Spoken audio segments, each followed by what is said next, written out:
ครับขอต้อนรับทุกท่านเข้าสู่กิจกรรมวิสาขบูชานานาชาติในภาคบ่ายตั้งแต่ช่วงนี้เป็นต้นไปครับ Ladies and gentlemen, welcome back to the afternoon session of the 20th United Nations Day of Visak Celebration 2025. เราจะเริ่มโดยการนิมนต์และก็เรียนเชิญผู้นำชาวพุทธผู้นำทางการเมืองได้ขึ้นมาเสนอสารหรือนำเสนอสารนะครับตามลำดับจนถึงเวลาบ่ายโมงครึ่งจากนั้นเราจะหยุดเพื่อที่จะรอรับประธานองคมนตรีที่เป็นตัวแทนของพระบาทสมเด็จพระเจ้าอยู่หัวจะเดินทางมาเป็นประธานในช่วงเปิดพิธีการครับ And now we will start with the goodwill messages from Buddhist leader and Buddhist leader from all around the world. And please now we would like to welcome the first one of afternoon session, which is Dr. Henry Dang, President of Buddha Care from Australia. And he will deliver the speech from Prime Minister of Australia, His Excellency Anthony Albanese. Please welcome on the stage. ขอเรียนเชิญค่ะ ขอเรียนเชิญครับดร. Henry Dang ซึ่งจะเป็นผู้อ่านสารของนายกรัฐมนตรีออสเตรเลียนะครับนายแอนโทนีอัลบานิสเป็นท่านแรกนะครับ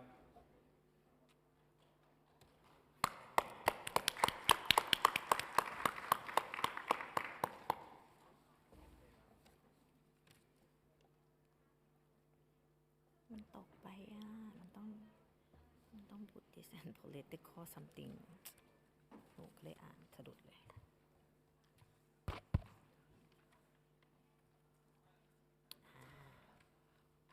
Good afternoon, everybody. It is my great pleasure and honor to join the United Nations Day of Isaac 2025 in Bangkok, Thailand.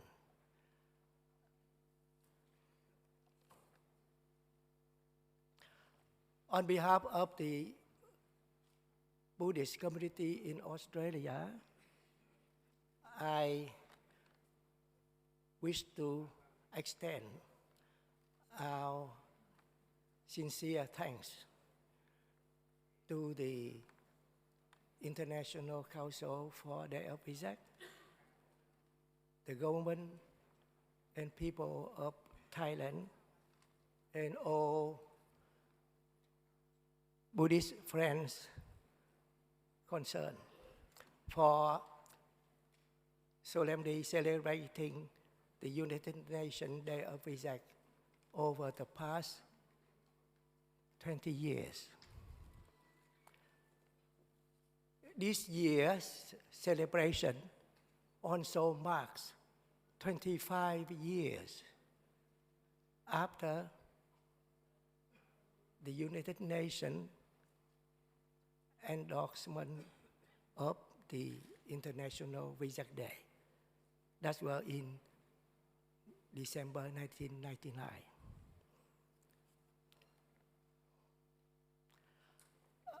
As you are probably aware, Sri Lanka and Thailand was the two key member states of the United Nations motivated other countries, 32 other countries, plus Thailand and Sri Lanka, the total 34 countries signed and submitted a Vesak resolution to the United Nations Assembly in December 1999 for endorsement. May I ask you to join me in putting your hands together to thank Thailand and Sri Lanka.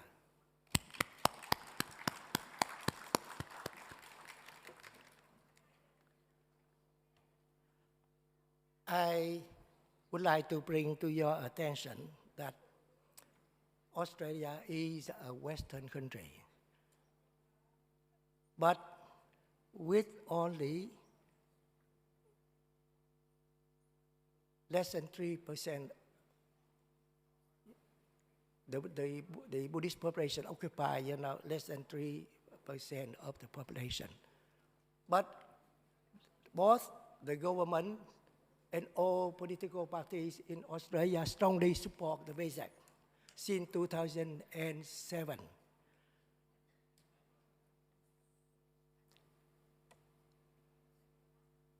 Over the past many years, since 2007, all Prime Minister of Australia have kindly provided Vesak message to Australia to overseas celebration, including Thailand, Vietnam, and Sri Lanka.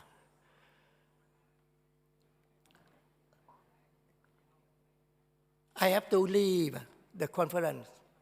to go back to Australia because may I share with you a good news that this year Vesak celebration is being held in the Parliament of Australia in Canberra. Australia is the first country in the world, to the best of my knowledge, allows Vesak celebration being held in the Parliament House, in the Great Hall, on Wednesday, 14th of May. So I sincerely and warmly welcome all of you who can come to Australia in Canberra to join us in celebrating the United Nations Day of Vesak in the Parliament House of Australia. We already invited 34 member states of the United Nations, as I mentioned earlier, to attend. So we can thank 34 countries for their support in 1999. Please contact me. We would be able only to provide accommodation and transport for you. We cannot cover the airfare, too expensive in Australia. That's a few things to share with you, and I hope you are happy with what I say. As a Buddhist community. Now, I would like to deliver the Prime Minister of Australia Vesak message.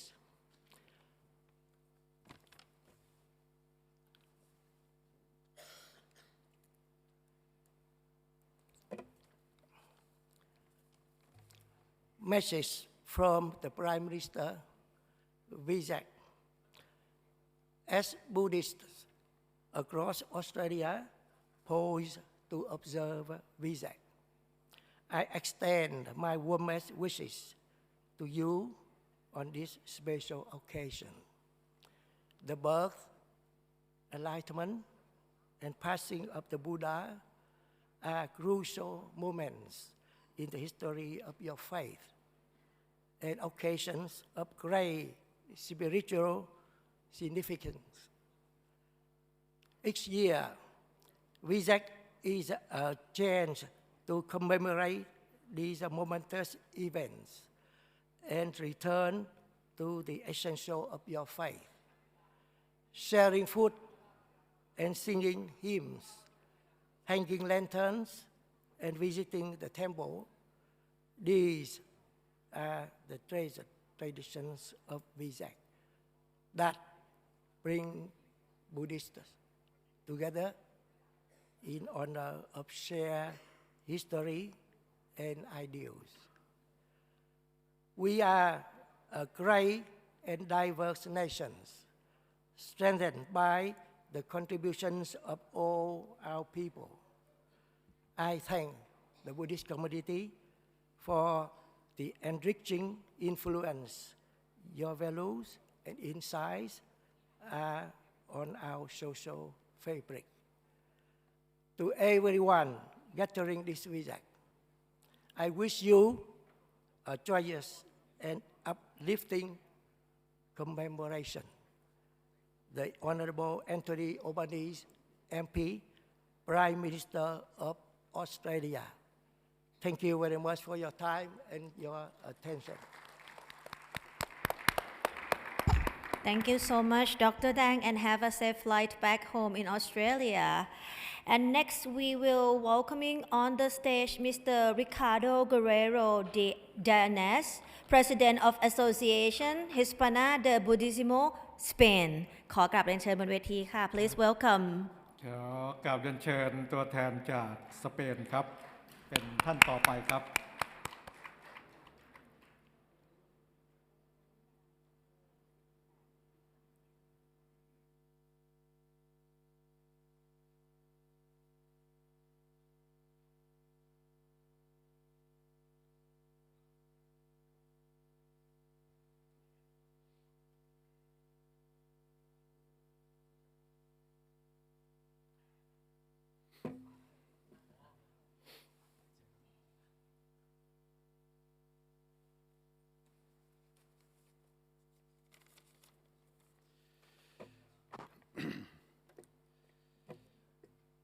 Most venerable Brahma Pandit, venerable monks and nuns, brothers and sisters in the Dharma, thank you very much for attending these little words. I come from Spain, and at the other extreme of the Eurasian continent, as you can see there, just a little extreme, where Buddhism is not very, very developed, because we are a traditionally and culturally Catholic country.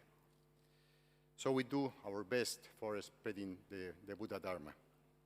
I'm coming here for presenting you the common Buddhist text in his Spanish version. And I'm going to tell you a little bit the story of this book. I was present in 2017 in Sri Lanka during the presentation of the Common Buddhist Text, the CBT, in its original English version. And I realized that this book should be translated into Spanish. I realized that it was very, very needed if we wanted Buddha Dharma to be known in our community. Spanish is spoken in 21 countries in the world by a community of 600 million people.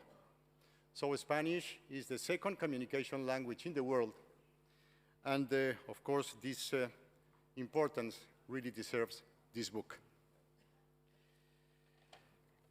As Venerable Dhammaratana has said this morning from here, in the West, we study Buddhism.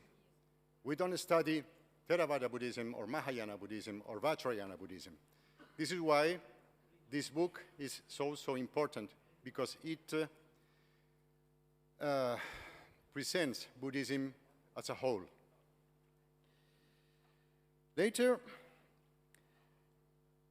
I asked Venerable Dhammasami, who is also present here,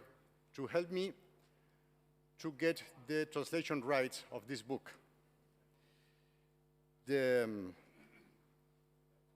It happened during Vesak in 2018 that Venerable Dhammasami asked Venerable Brahma Pandit to give me the translation rights into Spanish, and we signed an agreement. A year later, in Myanmar, Venerable Dhammasami gave me complete ordination as a bhikkhu, temporary ordination, and I started there translating this book. It has been a 4 years' work, but we didn't do the translation from the original in English, but we did the translation from the source languages. We did it from Pali, Sanskrit, Tibetan, and classic Chinese. So now we are sure that we have a direct translation, because in a country like Spain, where we don't have a real academic tradition on Oriental studies or Buddhist studies, there are a collection of translations, and our commitment was to offer the Spanish-speaking community the possibility of reading directly the meaning of the suttas and sutras. So in these 4 years, we have overcome many obstacles. And the last one was printing the book. And it was Venerable Hansa who generously helped us to printing this book that now I am presenting you here. This is the little story of this book that now is going to be distributed among all universities, academic centers, libraries, public libraries, and of course Buddhist organizations all over the 21 countries who have Spanish language as an official language. So that I don't want to take more of your time. I want to thank you all of you, for your support, your brotherhood, and your friendship. And finally, I have this book here, which is my personal homage to the Triple Gem. Now, please, I would like to beg Venerable Brahma Pandit, Venerable Dhammasami, Venerable Hansa to accompany me here so that I can offer you, Venerable, this book. Thank you very much.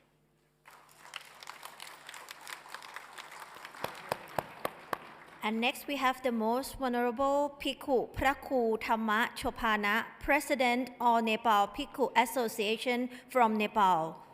ต่อไปขอกราบอาราธนาพระเดชพระคุณพระครูโสภณะประธานสมาคมพระสงฆ์เนปาลจากประเทศเนปาลครับ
นะโมตัสสะภะคะวะโต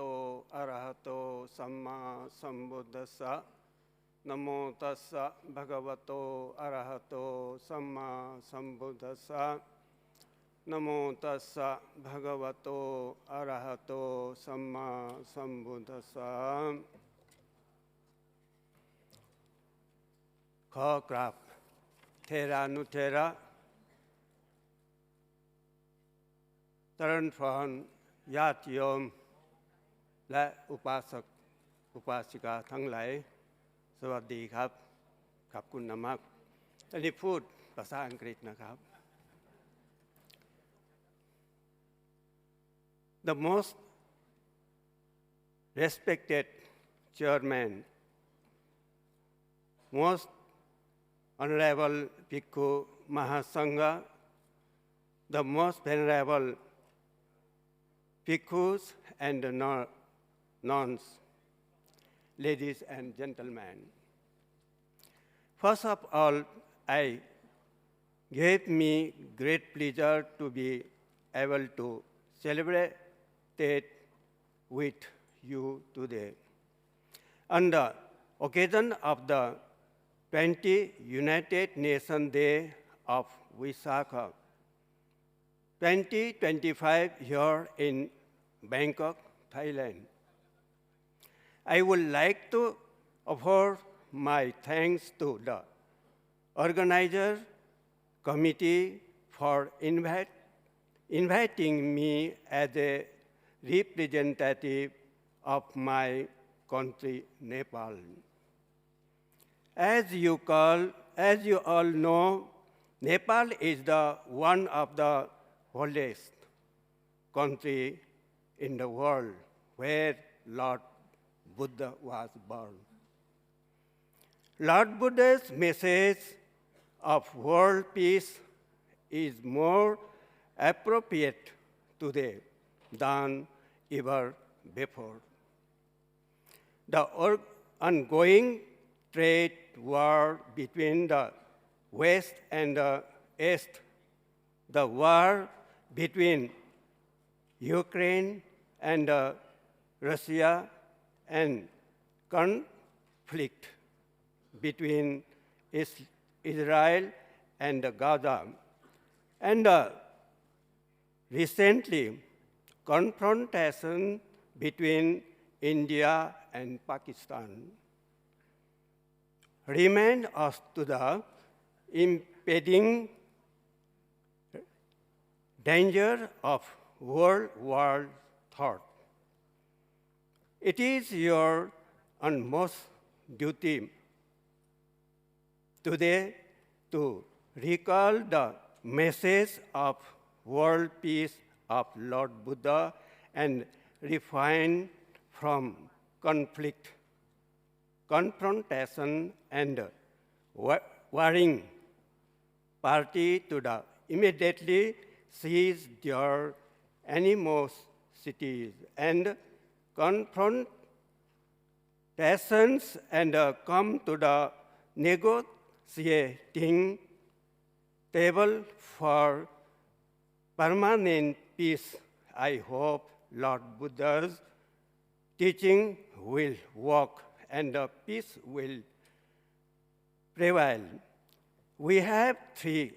UNESCO World Heritage Sites related to Lord Buddha, namely Buddha Pagoda, Swayambhu Pagoda, and Lumbini, the birthplace of Lord Buddha in Nepal. Recently, archaeological excavations have revealed that 2 other sites, namely Tilorakot and Ramgram, are also equally important for the inclusive in world. First, heritage. Tilorakot is the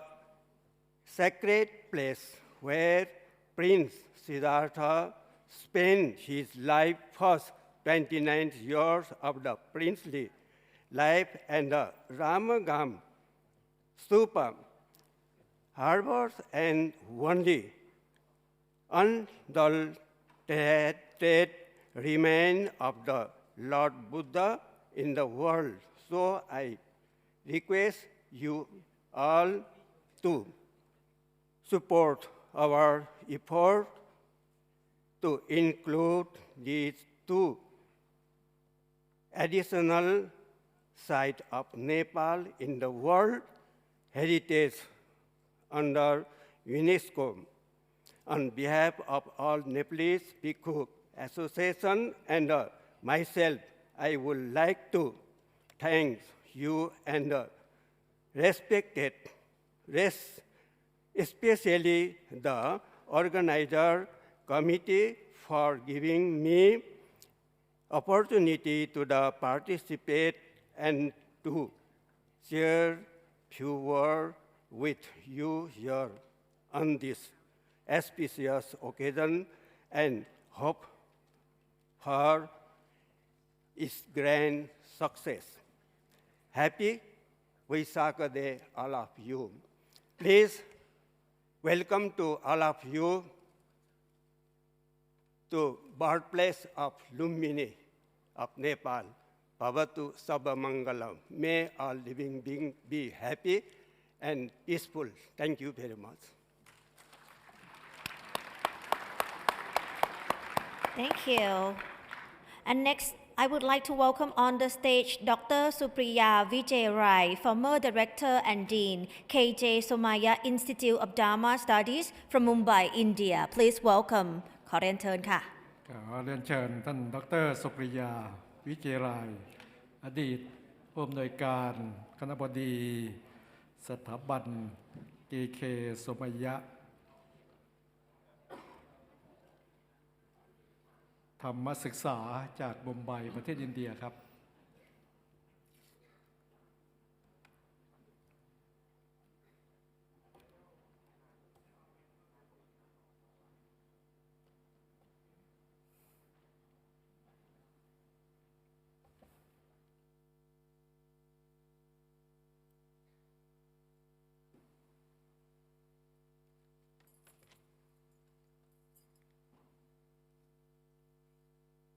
นะโมตัสสะภะคะวะโตอะระหะโตสัมมาสัมพุทธัสสะ The Honorable Chairman, Venerable Professor Dr. Pra Brahma Pandit, Most Venerable members of the Mahasangha, dignitaries, scholars, brothers and sisters in the Dharma. I would like to extend my warmest congratulations for the successful completion, organization and completion of the 20th United Nations Day of Vesak. It had been my privilege to serve as a member of the IABU and the EXCO Committee for Vesak until 2024, and I'm honored to be back here this year on this holy day. Vesak is a day for reflection and renewal of our commitment to the study and practice of the Dhamma. In this August gathering, we can see representatives from several different countries, representatives of several different traditions of the Buddha Dharma, which is testimony to the essentially timeless and universal nature of the Buddha's teachings. As several venerable monks mentioned earlier in the morning, the world we live in today faces numerous crises, and there is an urgent need for a collective renewal of our commitment to practice. The human race actually suffered through an enormous collective COVID pandemic, which really should have changed some of the earlier patterns of behavior. Our conduct remains unchanged, and as a result, we are yet again faced with war, with continuing poverty and deprivation, and the ecological crisis escalates every year. This actually serves to confirm the deep-rooted nature of what we call sankharas, and it also calls for a vigor with which to practice, to weaken them before they are eliminated. But Vesak is a day for hope. The full moon of Vesak cools us. It soothes us as we recall the Tathagata's wisdom and compassion. The Chigala Sutta of the Samyutta Nikaya explains how precious and rare it is to acquire human birth, how precious and rare it is to encounter a Buddha and his Dharma. Recognizing this, may we all continue to walk his path. I would like to end with the words of the Vietnamese master Thich Nhat Hanh, who said that the miracle is not to walk on water, the miracle is not to walk in the air. The true miracle is to walk mindfully on this planet.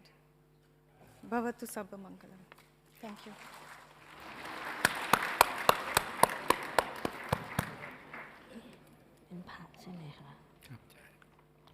And next, I would like to invite the most venerable Bhikkhu Thita Thammo, head monk of Bodhi Vihara Buddhist Monastery from Germany. Please welcome. กราบอาราธนาพระเดชพระคุณพระทิตธรรมโมจากเยอรมนีครับ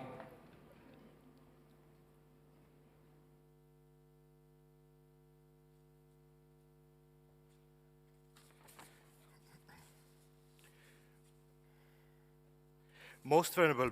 Pra Brahma Pandit, distinguished members of the Mahasangha, honorable representatives of the government of His Majesty's Kingdom of Thailand,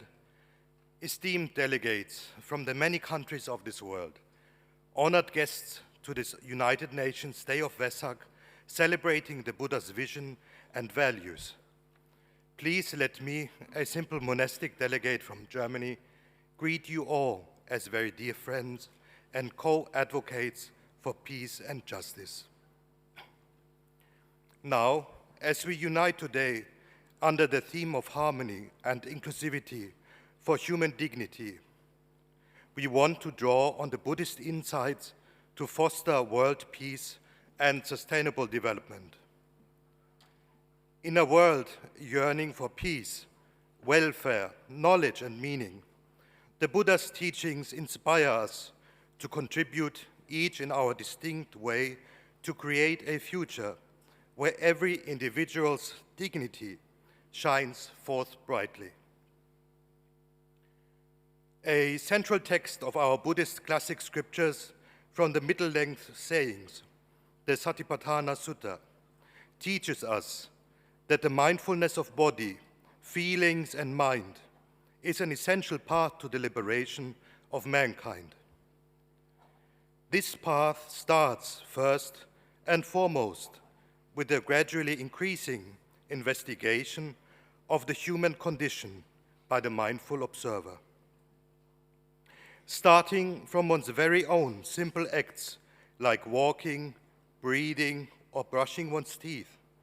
one increases the radius of this examination of sensually apprehended reality. We are invited by the Buddha to discover the complexity of what we call human existence and humanity on a whole in its cosmic role as the seedbed where enlightenment takes place. That which is most precious and most dear to each and everybody of us, that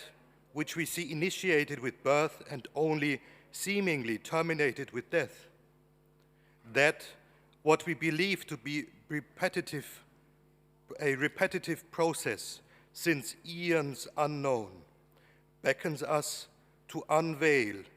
its true likeness. We set out on this noble quest, this Adya Padiyesana of potentially every conscious being, still in our often limited ways. Yet, we can encounter mindfully the facets of mundane life, some pleasant, many neutral, and too many painful and problematic. This thus increased understanding of what it means to be a human being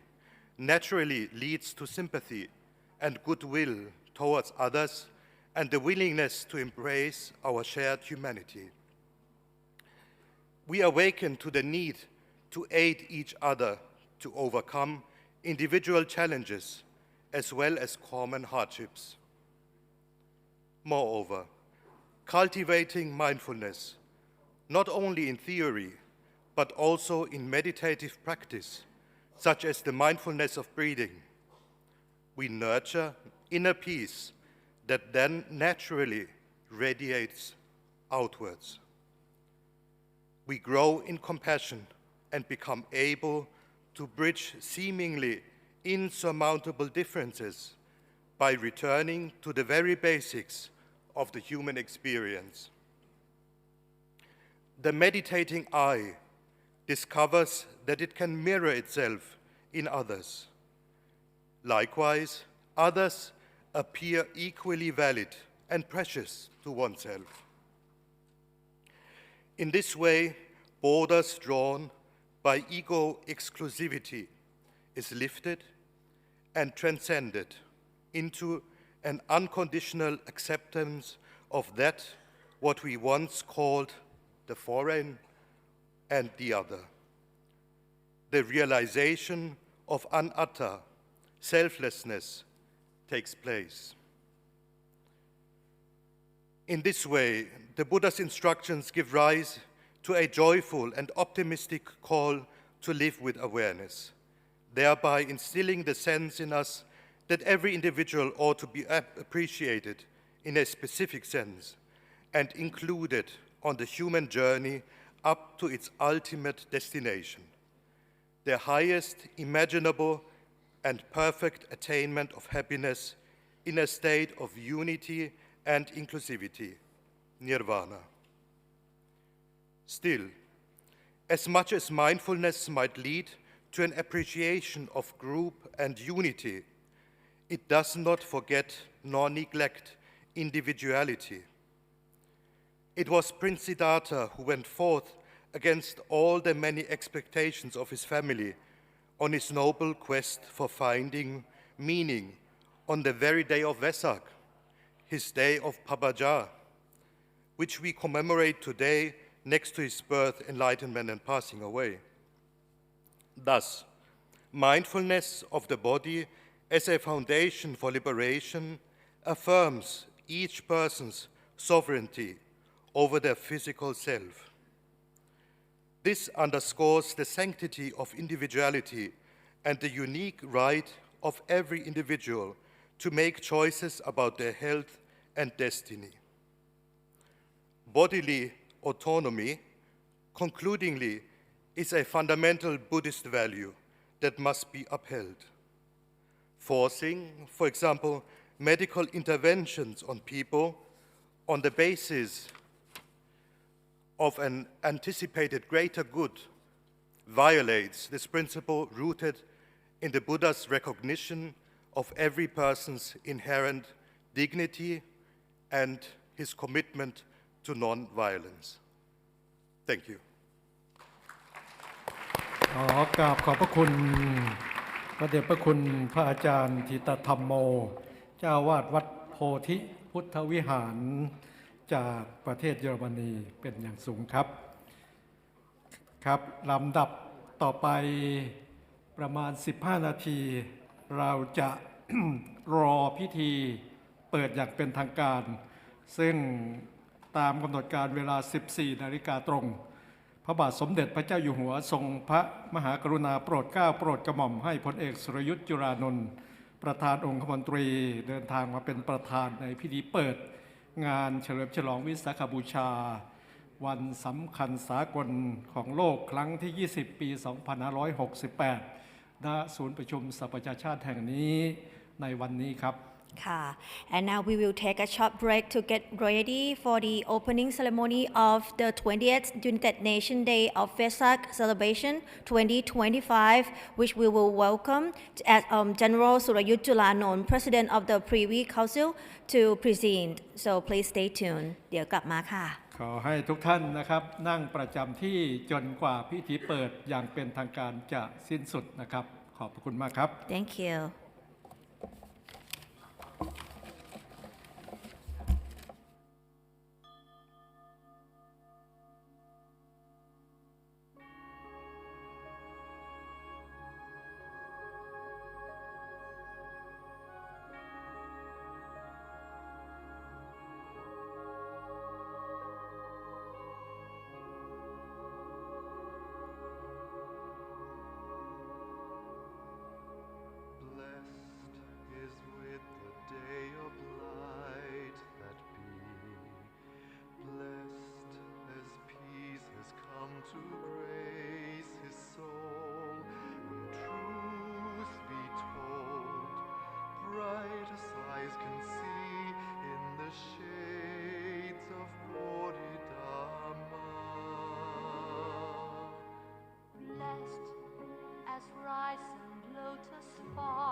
Gentle rain first falls from sky.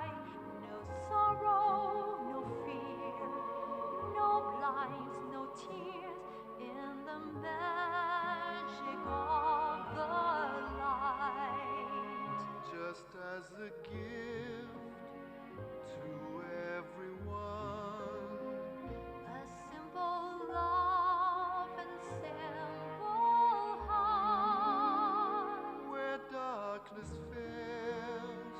where light prevails. Where troubles wane,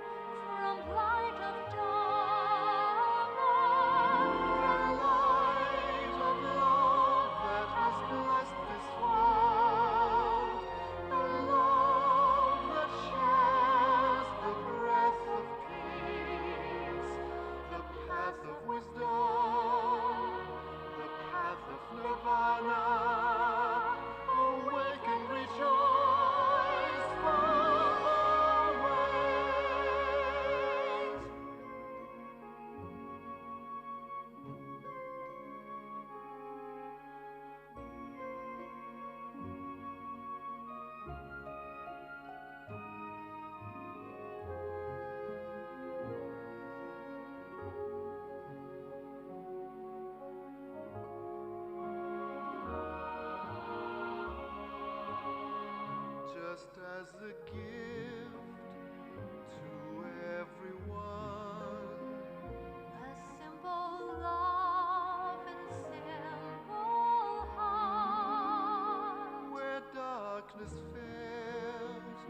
where light prevails. Where troubles wane from light of dawn. The light of love that has blessed this world.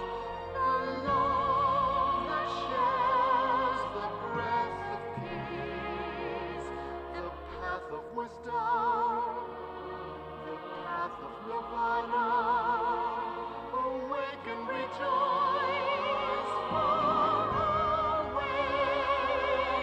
The light of love that has blessed this world. The love that shares the breath of peace. The path of wisdom. The path of nirvana. Awake and rejoice always. Awake and rejoice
to grace his soul.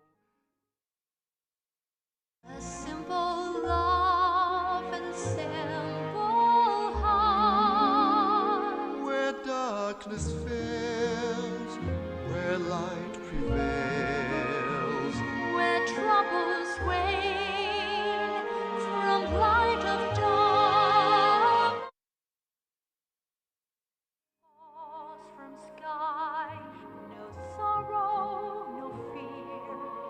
no blinds, no tears, in the magic of the light. Just as a gift to everyone. A simple love and simple heart. Where darkness fails, where light prevails. Where troubles wane from light of dawn. The light of love that has blessed this world.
as eyes can see in the shades of Bodhidharma.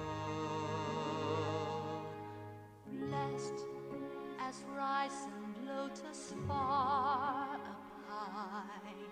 blessed as gentle rain first falls from sky. No sorrow, no fear,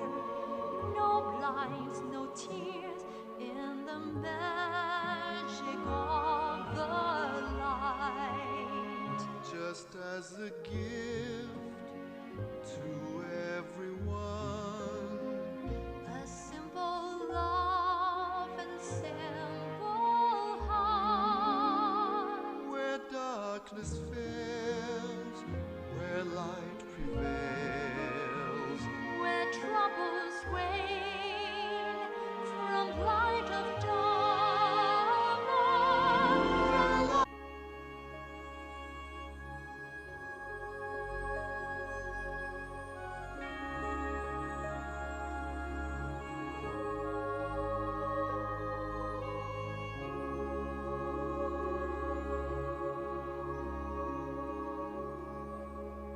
blessed is with the day of light that be. Blessed as peace has come to grace his soul, when truth be told, bright as eyes can see in the shades of Bodhidharma. Blessed as rising lotus far. สวัสดีค่ะ สวัสดีค่ะท่านผู้ชมคะสถานีโทรทัศน์แห่งประเทศไทยขอนำทุกท่านมายังศูนย์ประชุมสหประชาชาตินะคะเพื่อรับชมการถ่ายทอดสดพิธีเปิดงานเฉลิมฉลองวันวิสาขบูชาวันสำคัญสากลของโลกครั้งที่ 20 ประจำปี 2568 ประจำประเทศไทยค่ะโดยในวันนี้ได้รับเกียรติจากพลเอกสุรยุทธ์จุลานนท์ประธานองคมนตรีผู้แทนพระองค์เป็นประธานในพิธีเปิดงานค่ะโดยมีการจัดกิจกรรมวันวิสาขบูชาโลกอย่างต่อเนื่องตั้งแต่วันที่ 5 ถึง 8 พฤษภาคมที่ผ่านมาณประเทศเวียดนามค่ะรวมถึงวันนี้มีการจัดกิจกรรมตลอดทั้งวันที่ศูนย์ประชุมสหประชาชาติรวมถึงในช่วงเย็นจะมีพิธีเฉลิมฉลองวันวิสาขบูชาโลกณพุทธมณฑลจังหวัดนครปฐมค่ะสำหรับช่วงนี้เชิญรับชมภาพบรรยากาศภายในงานได้เลยค่ะ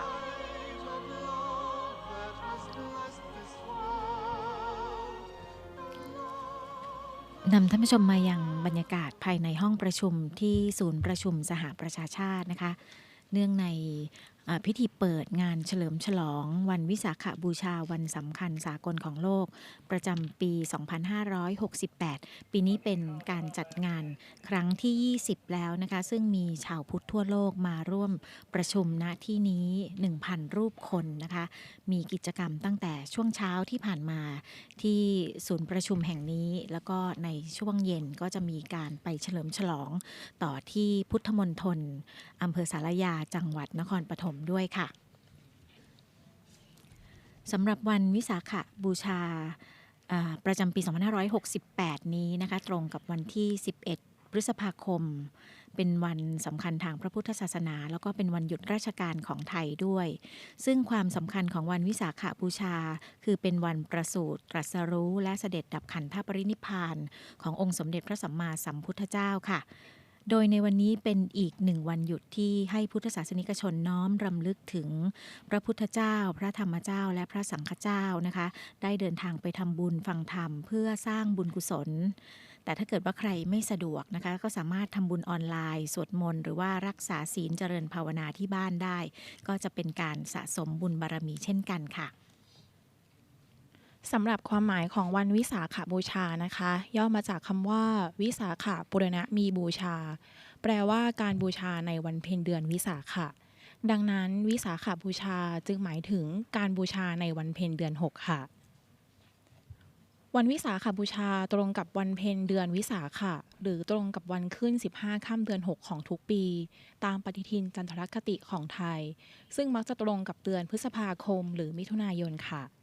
แต่ถ้าปีใดเป็นปีที่มีอธิกมาศคือมีเดือน8 2 หนก็จะเลื่อนไปตรงกับวัน15ค่ำเดือน7หรือราวเดือนมิถุนายนค่ะ เหตุการณ์สำคัญของวันวิสาขบูชานั้นนะคะเป็นวันที่มีความเกี่ยวข้องกับพระพุทธเจ้าโดยตรงทั้ง3วันถือเป็นวันสำคัญยิ่งทางพระพุทธศาสนาของพระมหาบุรุษผู้เป็นพระบรมศาสดาเอกของโลกโดยทั้ง3วันนั้นแม้จะมีช่วงระยะเวลาที่ห่างกันเป็นเวลาหลายปีก็ตามแต่เหตุการณ์สำคัญทั้ง3ประการก็เกิดขึ้นในวันและเดือนเดียวกันค่ะประการแรกก็คือเป็นวันที่พระพุทธเจ้า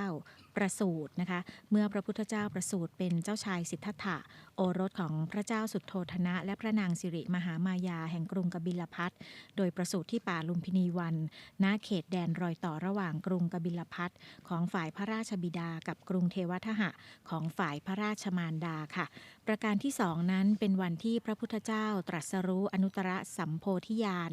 เกิดเมื่อเจ้าชายสิทธัตถะออกผนวดปีได้6ปีจนพระชนมายุ35พรรษาทรงตรัสรู้พระอนุตตรสัมมาสัมโพธิญาณเป็นพระอรหันตสัมมาสัมพุทธเจ้าณใต้ร่มไม้สีมหาโพธิ์ริมฝั่งแม่น้ำเนรัญชราประเทศมคธนะคะซึ่งปัจจุบันเป็นสถานที่ตรัสรู้แห่งนี้เรียกว่าพุทธคยานั่นเองเป็นตำบลหนึ่งของเมืองคยาแห่งรัฐพิหารของประเทศอินเดียค่ะสิ่งที่พระพุทธเจ้าทรงตรัสรู้นั้นก็คืออริยสัจ4หรือความจริงอันประเสริฐ4ประการด้วยกันค่ะได้แก่ทุกข์ก็คือความลำบากความไม่สบายกายไม่สบายใจสมุทัยคือเหตุที่ทำให้เกิดทุกข์นิโรธคือความดับทุกข์และมรรคก็คือข้อปฏิบัติให้ถึงความดับแห่งทุกข์นั่นเองนะคะทั้ง4ข้อนี้ถือเป็นสัจธรรมเรียกว่าอริยสัจเพราะเป็นสิ่งที่พระอริยเจ้าทรงค้นพบเป็นสัจธรรมชั้นสูงประเสริฐกว่าสัจธรรมสามัญทั่วไปและประการที่3นั้นเป็นวันที่พระพุทธเจ้าเสด็จเข้าสู่ปรินิพพานเมื่อพระพุทธองค์ได้ตรัสรู้และแสดงธรรมเป็นเวลานานถึง45ปีจนมีพระชนมายุ80พรรษาจึงเสด็จดับขันธปรินิพพานณป่าสาละเมืองกุสินาราค่ะเมื่อถึงยามสุดท้ายของคืนนั้นพระพุทธองค์ก็ทรงประทานปัจฉิมโอวาทว่าดูก่อนภิกษุทั้งหลายอันว่าสังขารทั้งหลายย่อมมีความเสื่อมสลายไปเป็นธรรมดาท่านทั้งหลายจงยังกิจทั้งปวงอันเป็นประโยชน์ของตนและประโยชน์ของผู้อื่นให้บริบูรณ์ด้วยความไม่ประมาทเถิดหลังจากนั้นก็เสด็จเข้าดับขันธปรินิพพานในราตรีเพ็ญเดือน6นั้นนะคะซึ่งความอัศจรรย์ของเหตุการณ์ทั้ง3ประการดังกล่าวนั้นก็ยังไม่เทียบเท่ากับการอุบัติของพระอรหันตสัมมาสัมพุทธเจ้าขึ้นมาในโลกและได้ทรงประดิษฐานพระพุทธศาสนาเพื่ออนุเคราะห์โลกให้เกิดประโยชน์สุขแก่มนุษยชาติและสัตว์โลกทั้งมวลค่ะวันวิสาขบูชาจึงนับว่าเป็นวันสำคัญสูงสุดในพระพุทธศาสนาเป็นวันที่ก่อให้เกิดพระพุทธเจ้าผู้ตรัสรู้พระธรรมและนำมาสั่งสอนแก่สรรพสัตว์และพระสงฆ์สาวกผู้สืบทอดพระศาสนาต่อมาจนถึงปัจจุบันค่ะโดยวันวิสาขบูชานั้นถือได้ว่าเป็นวันสำคัญสากลของโลกเนื่องมาจากในการประชุมสมัชชาสหประชาชาติสมัยสามัญครั้งที่54เมื่อวันที่15ธันวาคมปี2542องค์การสหประชาชาติมีมติให้รับรองวันวิสาขบูชาเป็นวันสำคัญสากลของโลก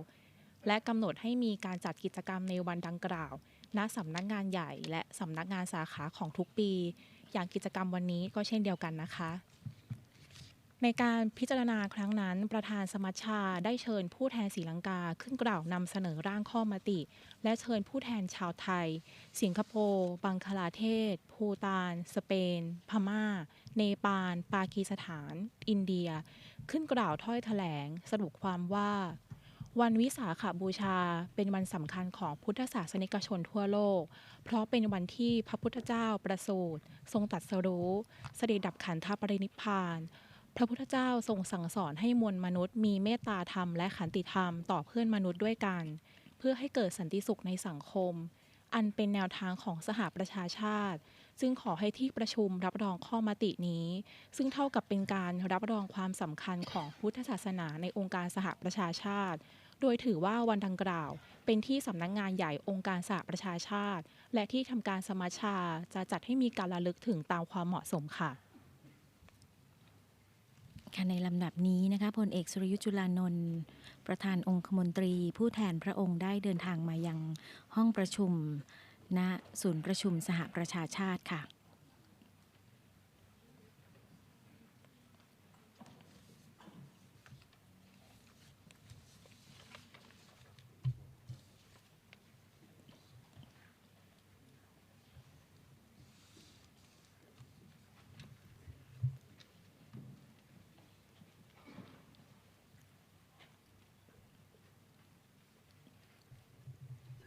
ลำดับนี้นะคะพลเอกสุรยุทธ์จุลานนท์ประธานองคมนตรี ผู้แทนพระองค์ จุดธูปเทียนบูชาพระรัตนตรัยค่ะ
หลังจากกราบบูชาพระรัตนตรัยนะคะก็ได้ทำความเคารพต่อหน้าพระบรมฉายาลักษณ์ของพระบาทสมเด็จพระเจ้าอยู่หัว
กราบเรียนพลเอกสุรยุทธ์จุลานนท์ประธานองคมนตรีผู้แทนพระองค์พระบาทสมเด็จพระเจ้าอยู่หัวกระผมนายชูศักดิ์สุรินินท์รัฐมนตรีประจำสำนักนายกรัฐมนตรีในนามของรัฐบาลผู้นำคณะสงฆ์จากทั้งในและต่างประเทศรวมถึงพุทธศาสนิกชนทุกท่านณที่นี้ขอแสดงความขอบคุณและซาบซึ้งใจเป็นอย่างยิ่งที่ท่านให้เกียรติมาเป็นประธานในพิธีเปิดงานเฉลิมฉลองวันวิสาขบูชาวันสำคัญสากลของโลกประจำปี 2568 ในวันนี้กระผมขอรายงานความเป็นมาของการจัดการประชุมโดยสรุปดังนี้ เนื่องจากวันวิสาขบูชาเป็นวันสำคัญของพุทธศาสนิกชนทั่วโลกเพราะเป็นวันที่พระพุทธเจ้าประสูติตรัสรู้ปรินิพพานพระพุทธเจ้าทรงสั่งสอนให้มวลมนุษย์มีเมตตาธรรมและขันติธรรมต่อเพื่อนมนุษย์ด้วยกันเพื่อให้เกิดสันติสุขในสังคมอันเป็นแนวทางของสหประชาชาติองค์กรสหประชาชาติกำหนดให้วันวิสาขบูชาเป็นวันสำคัญสากลที่สำนักงานใหญ่องค์การสหประชาชาติและที่ทำการสมัชชาสหประชาชาติจะจัดให้มีการระลึกถึงตามความเหมาะสมในเดือนพฤษภาคมทุกปีในนามของรัฐบาลเชื่อว่าการที่สำนักงานใหญ่องค์การสหประชาชาติและประเทศต่างๆรับรองวันวิสาขบูชา เป็นวันสำคัญสากลถือเป็นการยอมรับบทบาทของพระพุทธศาสนาที่มีต่อจิตวิญญาณของมวลมนุษยชาติกว่า 2,500 ปีผ่านมาด้วยเห็นความสำคัญเช่นนี้รัฐบาลจึงได้รับเป็นผู้สนับสนุนการจัดกิจกรรมนานาชาติโดยมหาเถรสมาคมมอบหมายให้สมาคมสภาสากลวันวิสาขบูชาโลกมหาวิทยาลัยมหาจุฬาลงกรณราชวิทยาลัยเป็นผู้ประสานงานหลักในการประชุมชาวพุทธนานาชาติเนื่องในวันวิสาขบูชาวันสำคัญสากลของโลกประจำปี 2568 นี้มีเข้าร่วมประชุมประกอบด้วยพระสังฆราชประมุขสงฆ์ผู้นำศาสนาและนักวิชาการทางศาสนาจากทั่วโลกคณะสงฆ์และผู้แทนจากประเทศไทย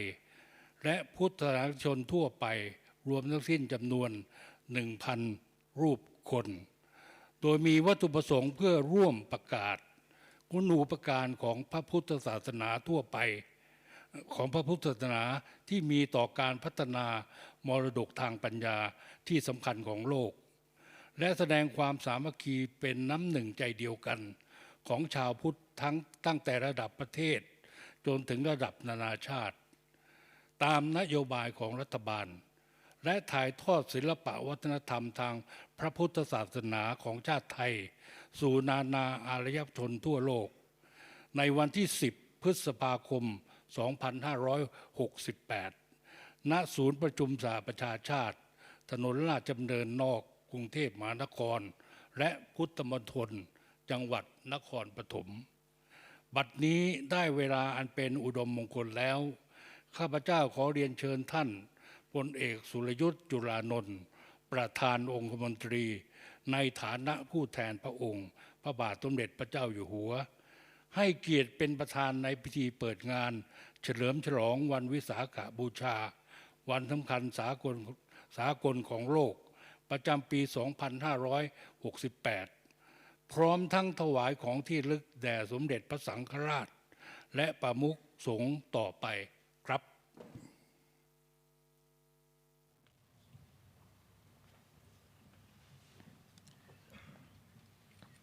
รองนายกรัฐมนตรีประจำสำนักนายกรัฐมนตรีนายชูศักดิ์สิรินินนะคะได้กล่าวรายงานวัตถุประสงค์ของการจัดงานค่ะ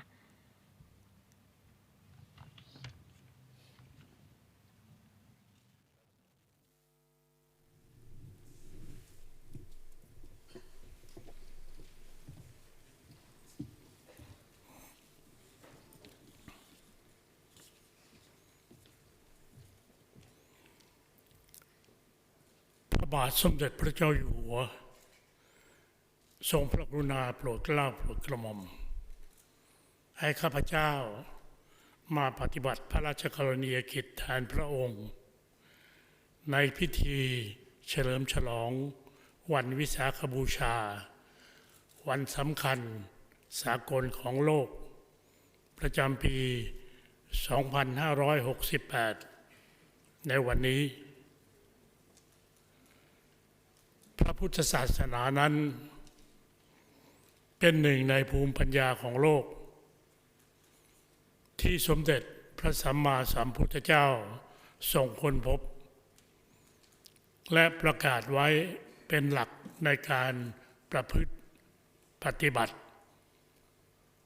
เพื่อให้บรรลุถึงความจริงกล่าวคือมนุษย์ทุกคนมีคุณค่าในตนเองอันได้มาจากการพัฒนาจิตวิญญาณและปัญญาญาณจนสามารถยกระดับความคิดจิตใจและปัญญาให้ดีให้เจริญยิ่งขึ้นได้มนุษย์ทุกคนจึงมีหน้าที่พัฒนาตนเองดังที่กล่าวและต้องเกื้อกูลผู้อื่นให้สามารถพัฒนาตนเองได้ตามภาวะฐานะแห่งตนเพราะทุกคนต่างก็อยู่ร่วมกันในสังคมในโลก ต่างร่วมทุกข์ร่วมสุขและมีความเกี่ยวข้องซึ่งกันและกันเป็นที่ประจักษ์ว่าหลักการนี้เป็นวิธีการหนึ่งที่ให้ผลอันยั่งยืนและแน่นอนในการพัฒนามนุษย์ทั้งเป็นปัจจัยแห่งการสร้างสรรค์สันติภาพและความเจริญมั่นคงของสังคมและโลกอย่างแท้จริงด้วยเหตุนี้องค์การสหประชาชาติจึงยกย่องให้วันวิสาขบูชาเป็นวันสำคัญสากลของโลกและขออนุโมทนากับท่านทั้งหลายที่ได้ร่วมกันเผยแผ่หลักธรรมของพระพุทธศาสนามาด้วยดีและขอให้กรณียกิจอันเป็นกุศลของทุกท่านได้ผนึกเป็นกำลังหนุนนำให้พระพุทธศาสนาสถิตสถาพรเป็นหลักแห่งชีวิตและโลกสืบไปในพระปรมาภิไธยพระบาทสมเด็จพระเจ้าอยู่หัวข้าพเจ้าขอเปิดพิธีเฉลิมฉลองวันวิสาขบูชาวันสำคัญสากลของโลกประจำปี 2568 ณ บัดนี้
พลเอกสุรยุทธจุลานนท์ประธานองคมนตรีผู้แทนพระองค์นะคะได้อัญเชิญพระราชดำรัสเปิดพิธีเฉลิมฉลองวันวิสาขบูชาวันสำคัญสากลของโลกครั้งที่ 20 ของพระบาทสมเด็จพระเจ้าอยู่หัวค่ะ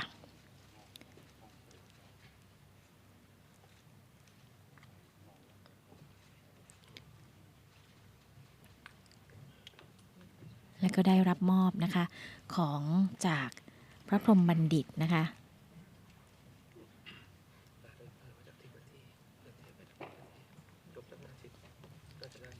ในลำดับนี้ก็จะเป็นการมอบของที่ระลึกนะคะให้กับผู้แทนชาวพุทธจากหลายๆประเทศนะคะที่ทางด้านหน้าค่ะโดยมีการมอบของที่ระลึกแก่ตัวแทนชาวพุทธจากหลายประเทศทั่วโลกได้แก่ประเทศไทยศรีลังกามองโกเลียสปป.ลาวกัมพูชา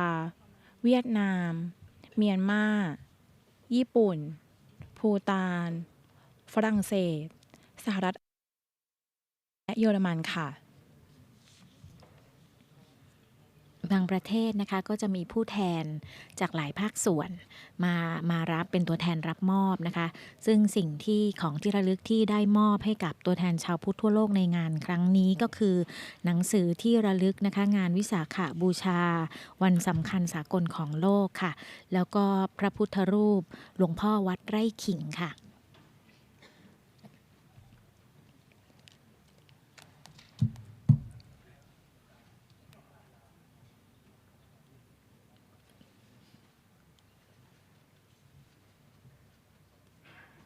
โดยพระพุทธรูป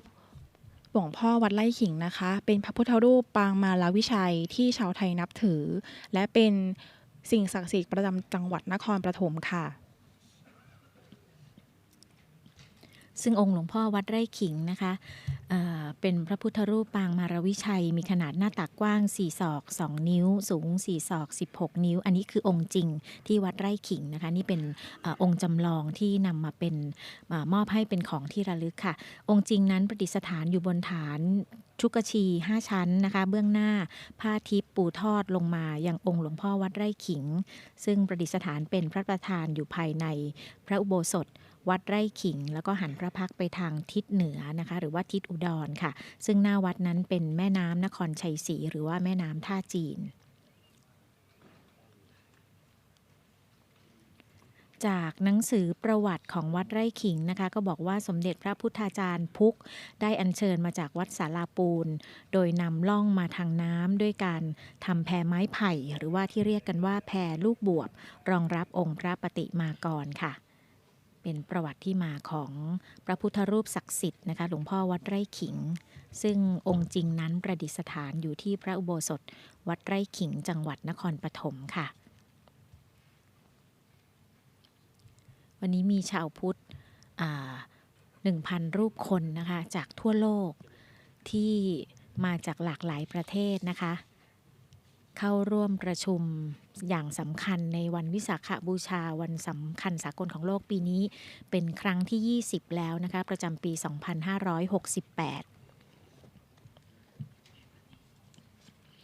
ซึ่งปีนี้นะคะจัดขึ้นภายใต้แนวคิด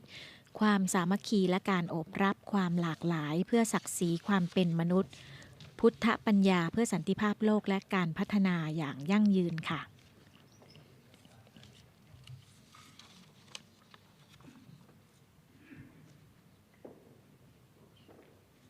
เป็นประจำทุกปีนะคะในการจัดงานวิสาขบูชาโลกนะคะประเทศไทยนั้นเป็นประเทศสำคัญที่ได้รับการคัดเลือกให้เป็นประเทศเจ้าภาพนะคะเนื่องจากมีความพร้อมในหลายๆมิติทั้งในภาคส่วนของที่องค์การสหประชาชาติเองที่ UN ที่ศูนย์ประชุมสหประชาชาติแห่งนี้นะคะทั้งสถานที่ทั้งการคมนาคมและสิ่งอำนวยความสะดวกต่างๆก็มีความพร้อมในการที่จะเป็นเจ้าภาพรองรับชาวพุทธจากทั่วโลกนะคะ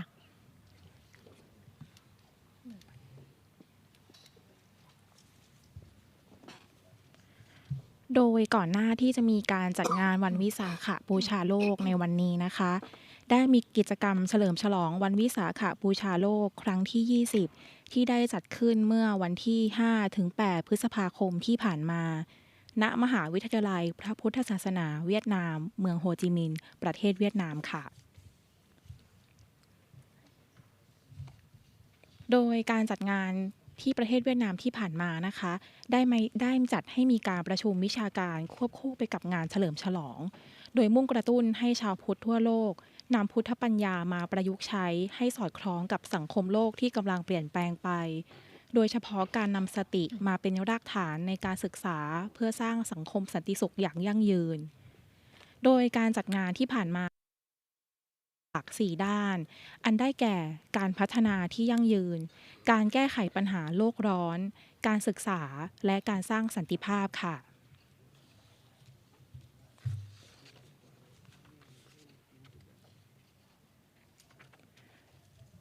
โดยกิจกรรมวิสาขบูชาโลกที่จัดขึ้นที่ประเทศเวียดนามนะคะครั้งนี้นับเป็นครั้งที่4ที่ประเทศเวียดนามได้รับเกียรติให้เป็นเจ้าภาพจัดงานวันวิสาขบูชาโลกซึ่ง3ครั้งแรกได้จัดขึ้นที่เมืองฮานอยและครั้งที่ผ่านมานี้นะคะก็เป็นครั้งแรกที่จัดขึ้นณเมืองโฮจิมินห์ค่ะโดยปีนี้รัฐบาลและคณะสงฆ์เวียดนามเชิญประเทศต่างๆมาร่วมงานประมาณ120ประเทศมีชาวพุทธทั้งผู้นำประเทศสังฆราชสังฆนายกประธานสงฆ์พระภิกษุสงฆ์นักวิชาการและพุทธศาสนิกชนประมาณ 2,500 รูปคนค่ะ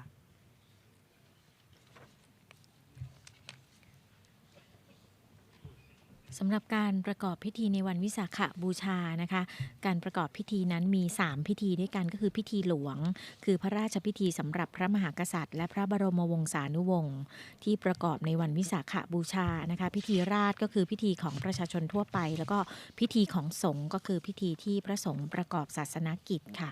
ซึ่งชาวพุทธเชิญชวนพุทธศาสนิกชนนะคะให้ปฏิบัติตัว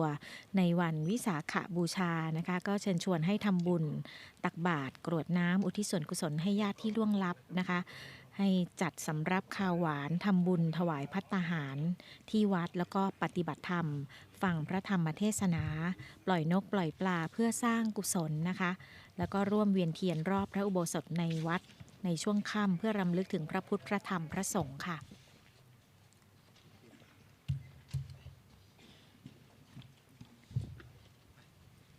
สำหรับประวัติความเป็นมาของวันวิสาขบูชาในประเทศไทยนะคะได้เริ่มต้นครั้งแรกในประเทศไทยตั้งแต่สมัยกรุงสุโขทัยเป็นราชธานีสันนิษฐานว่าได้รับแบบแผนมาจากลังกานั่นคือเมื่อประมาณพ.ศ. 420พระเจ้าพาติกุราชกษัตริย์แห่งกรุงลังกาได้ประกอบพิธีวิสาขบูชาขึ้นเพื่อถวายเป็นพุทธบูชาจากนั้นกษัตริย์ลังกาพระองค์อื่นๆก็ปฏิบัติประเพณีวิสาขบูชานี้สืบทอดต่อกันมาค่ะ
ประธานองคมนตรีผู้แทนพระองค์ได้กราบลาพระรัตนตรัย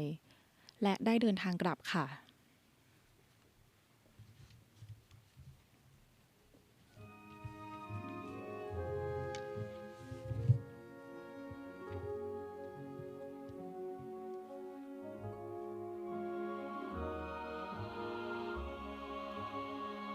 Just as a gift to everyone, a simple love and simple heart, where darkness fails, where light prevails, where troubles wane from light of dawn.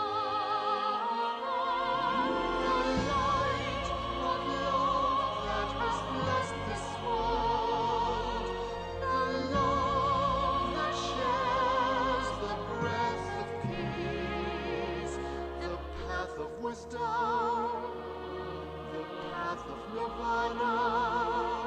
awaken, rejoice, far aways the light of love that has blessed this world, the love that shares the breath of peace, the path of wisdom, the path of nirvana. Awake and rejoice, far away.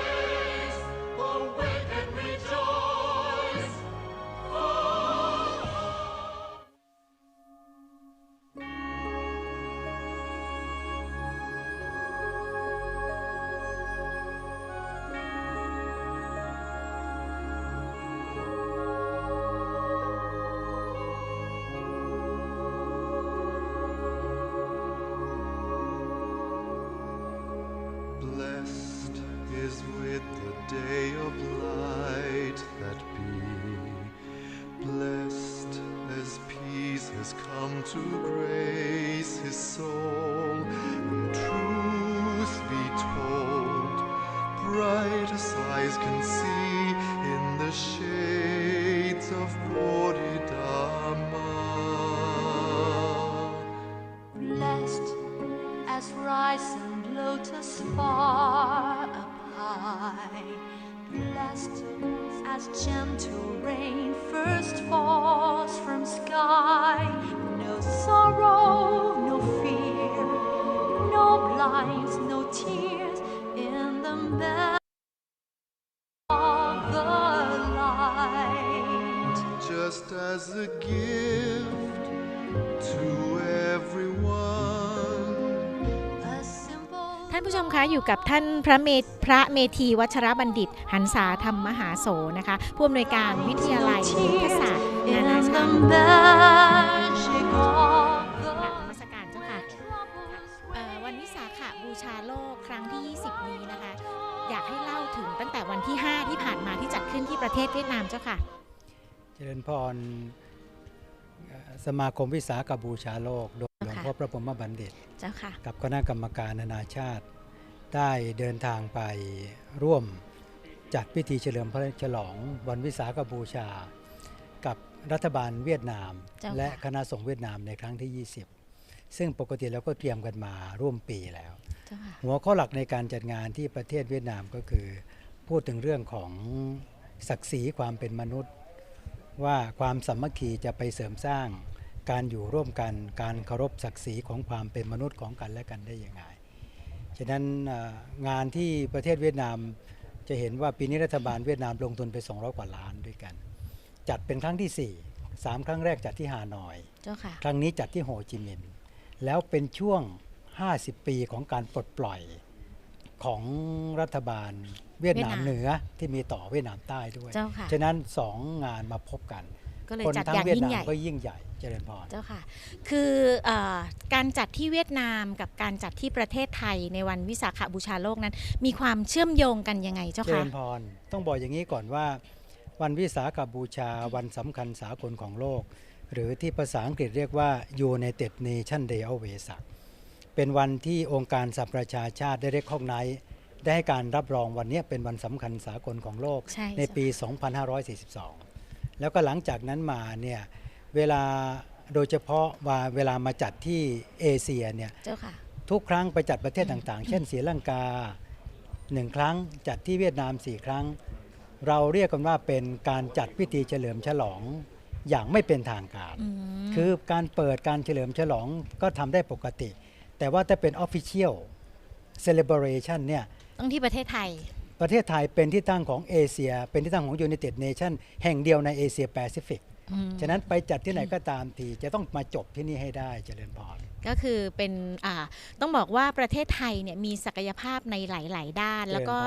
ได้รับการคัดเลือกให้เป็นประเทศเจ้าภาพในการจัดวันวิสาขบูชาโลกให้พูดถึงมจร.เองมหาวิทยาลัยมหาจุฬาลงกรณราชวิทยาลัยเนี่ยเป็นหน่วยงานหลักสำคัญในการจัดงานวิสาขบูชาโลกค่ะให้พระอาจารย์ช่วยเล่าถึง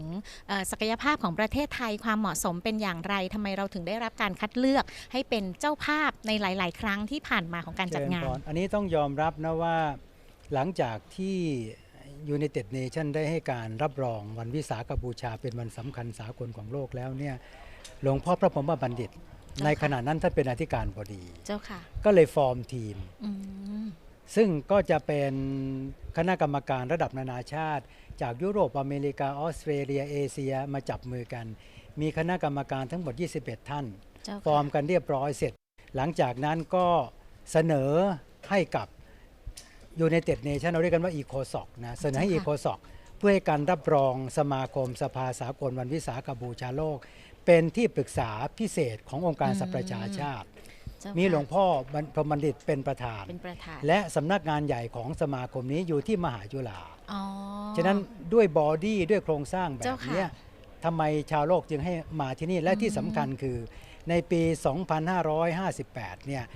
เราได้ไปจัดที่พุทธมณฑลและในจอยคอมมิวนิเคเนี่ยได้ลงนามกันแล้วบอกว่าให้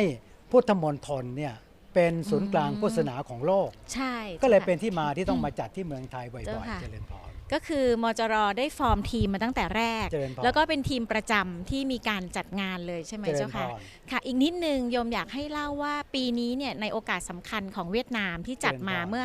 5-8 พฤษภาคมที่ผ่านมาจัดอย่างยิ่งใหญ่มีกิจกรรมอะไรบ้างที่แตกต่างจากบ้านเราเจ้าค่ะที่แตกต่างจากบ้านเราโดยหลักๆเวียดนามเนี่ยเขาเฉลิมฉลองใช่ไหมเขาไม่เหมือนบ้านเรานะเจ้าค่ะก็จะหลักๆนี่ก็จะมีเรื่องการอ่านสารเหมือนกันก็มีการจัดสัมมนาเหมือนกันเพียงแต่ว่าเวียดนามเนี่ยในโฮจิมินห์เดคลาเรชันในปฏิญญาโฮจิมินห์เนี่ยพูดเอาไว้น่าสนใจ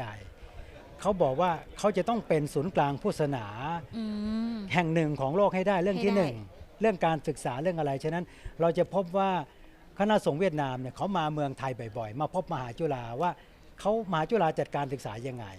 ทำไมเถรวาทมหายานวัชรยานจึงเดินทางมาศึกษาที่เมืองไทยเขาก็ส่งคนมาเรียนหลังจากนั้นเขาแท็บไปเลยนะแท็บไปแล้วไปตั้งมหาวิทยาลัยพุทธศาสนาเวียดนามขึ้นมาอันนี้เรื่องที่หนึ่งเขาใช้เวลาทั้งหมด20 ปีในการจัดตั้งและก็ฟอร์มมหาวิทยาลัยของเขาจนประสบความสำเร็จและครั้งนี้ก็ไปจัดที่นั่นเพื่อเป็นการเปิดตัวอย่างเป็นทางการของมหาวิทยาลัยของเขาเพราะเป็นความฝันของเขาเมื่อ20 ปีที่แล้วเรื่องที่สองเขาต้องการพัฒนาเรื่องซอฟต์พาวเวอร์ศูนย์กลางการท่องเที่ยวเชิงวัฒนธรรมเขาดึงเอาวัฒนธรรมดีๆของเขาเนี่ยยกขึ้นมาแล้วทุกครั้งที่จัดเขาจะเน้นเรื่องการท่องเที่ยวไปด้วยนี่คือเหตุผลที่ทำไมรัฐบาลเวียดนามจึงมาสนับสนุนให้คณะสงฆ์จัดงานเพื่อจะดึงชาวพุทธทั่วโลกมาท่องเที่ยวที่เวียดนามด้วยก็คือในหลายโอกาสแล้วก็เป็นการส่งเสริมรวมทั้งสร้างความฝันสำเร็จแล้วด้วยกับมหาวิทยาลัยพุทธของเขาใช่ไหมเจ้าค่ะในปีนี้เองนะเจ้าค่ะที่ประเทศไทยมีชาวพุทธจากทั่วโลกปีนี้มีชาวพุทธที่มาเพิ่มเติมจากประเทศอื่นๆเพิ่มเติมมามากขึ้นไหมเจ้าค่ะปีนี้ที่เดินทางมาเฉลิมฉลองอย่างเป็นทางการที่นี่เนี่ยประมาณรวมๆกันประมาณ37 ประเทศแล้วเนื่องจากว่าส่วนใหญ่ก็เดินทางไปเวียดนามเขาก็อยากจะท่องเที่ยวในเวียดนามก่อนใช่ไหมให้ทั่วก่อนเจ้าค่ะก็มีบางส่วนที่เป็นกับผู้บริหารหลักๆที่เป็นผู้นำชาวพุทธหลักๆที่เดินทางมาที่เมืองไทยประมาณ37 ประเทศมาเฉลิมฉลองกันที่นี่เจ้าค่ะค่ะอยากให้พระอาจารย์เล่าถึงความสำเร็จหรือว่าผลสำเร็จของการจัดงานวิสาขบูชาโลกแต่ละปีที่ผ่านมาเรามีความสำเร็จมองเห็นเป็นรูปธรรมอย่างไรเจ้าค่ะเป็นคำถามที่ดีมากในช่วง20 ปีที่ผ่านมาเนี่ยเราจะมีปฏิญญาสากลของกรุงเทพมหานครบ้างปฏิญญาสากลแคนดี้ที่ศรีลังกาบ้างปฏิญญาสากลที่ฮานอยมินดิงหรือโฮจิมินห์บ้างเนี่ยเราก็เอาประเด็นสำคัญในปฏิญญาสากล implement ลงสู่การปฏิบัติที่เราทำได้ที่หลวงพ่อทำได้ตอนนี้ก็คือการตั้งมหาวิทยาลัยที่เวียดนามเนี่ยทำได้อันนี้เป็นผลลัพธ์ที่ชัดเจนการตั้งมหาวิทยาลัยพุทธศาสตร์นานาชาติที่มหาจุฬาให้เถรวาทมหายานวัชรยานมาเรียนการทำเรื่อง Common Buddhist Text พระไตรปิฎกฉบับสากลที่แปลกันทั้งหมดตอนนี้17 ภาษานะเรื่องการแปลพระไตรปิฎกฉบับสยามรัฐที่เป็นภาษาบาลีให้เป็นภาษาอังกฤษการทำหลักสูตรสตินวัตกรรมสันติศึกษาหรือที่เรากำลังทำกันช่วงที่ผ่านมาคือเรื่องของ World Wellness Complex ศูนย์มาเรื่องของการพัฒนาสุขภาพแบบครบวงจรที่เราพูดกันมากที่ประเทศเวียดนามตอนนี้เจ้าค่ะแล้วก็อยากให้พระอาจารย์พูดถึงกิจกรรมในช่วงเย็นหลังจากที่ UN แล้วเนี่ยก็จะมีกิจกรรมที่พุทธมณฑลด้วยชาวพุทธไปทำอะไรที่นั่นกันเจ้าค่ะจากนี้ประมาณ4 โมงเย็นจะเดินทางไปประกอบพิธีกรรมเจริญพุทธมนต์ถวายเป็นพระราชกุศลต่อในหลวงด้วยแล้วก็มีการเวียนเทียนถวายเป็นพุทธบูชาตั้งแต่เวลา 5:30 น.เป็นต้นไปจนถึงเวลา 1 ทุ่มซึ่งชาวพุทธทั่วโลกประมาณ200 ท่านก็จะไปร่วมพิธีเหมือนกับที่เราเคยปฏิบัติมาทุกปีเจริญพรนอกจากได้ประโยชน์ในทางพระพุทธศาสนาแล้วนะคะชาวพุทธทั่วโลกก็คงจะมาท่องเที่ยวสร้างรายได้ให้กับประเทศไทยอีกด้วยมากมายใช่ไหมเจ้าค่ะเป็นแบบนี้ทุกปีเจ้าค่ะมีทั้งโพสต์ทัวร์มีทั้งทัวร์ปรีทัวร์ด้วยทัวร์ที่เพราะว่าหลายคนเขาไม่เคยมาเมืองไทยใช่ไหมเขาจะมาก่อน1 สัปดาห์แต่มหาจุฬาหรือประเทศไทยเนี่ยจะดูแลแค่3 วัน2-3 วันแต่ก่อนนั้นประมาณ1 สัปดาห์เนี่ยเขามาก่อนแล้วหลังจากนั้นประมาณครึ่งเดือนเขาไปเชียงใหม่ไปกระบี่ฉะนั้น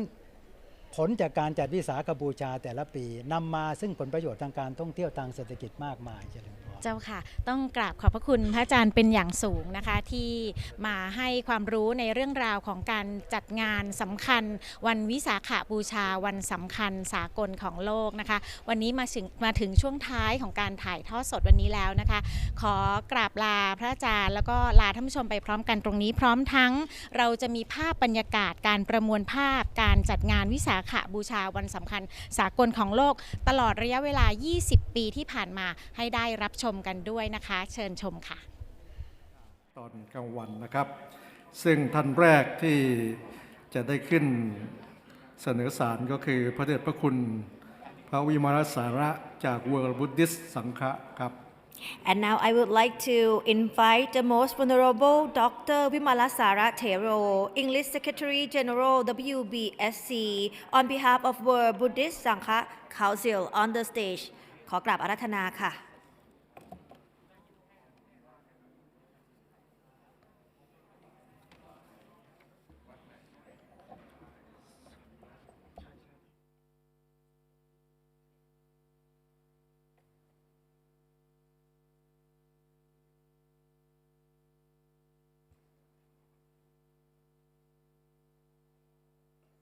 นะโมตัสสะภะคะวะโตอะระหะโตสัมมาสัมพุทธัสสะ Most revered Venerable Mahasangha, distinguished guests, distinguished followers of the teachings of the Buddha, dear devotees. It is with great humility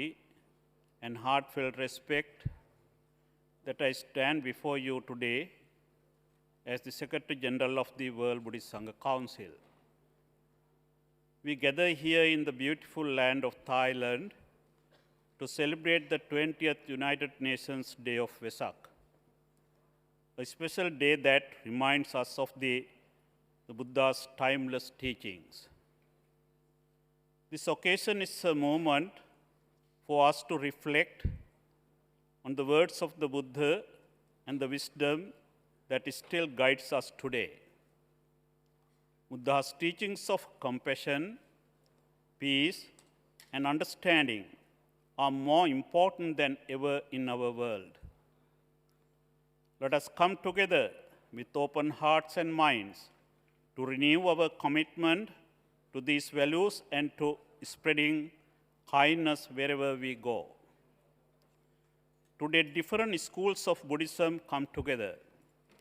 Even though our teachings and practices are different, we all are followers of the one Buddha.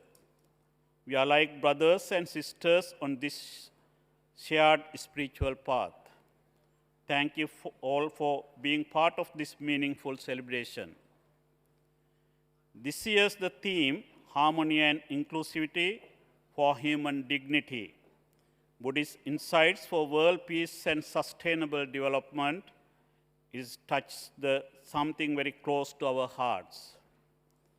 It reminds us that every person, no matter where they come from or what they believe, has inherent dignity and value. In today's world, interreligious harmony is more essential than ever. Back in the day, religious tolerance helped us understand each other and stay united. But now it seems like that is becoming harder to find. As the Buddha once said,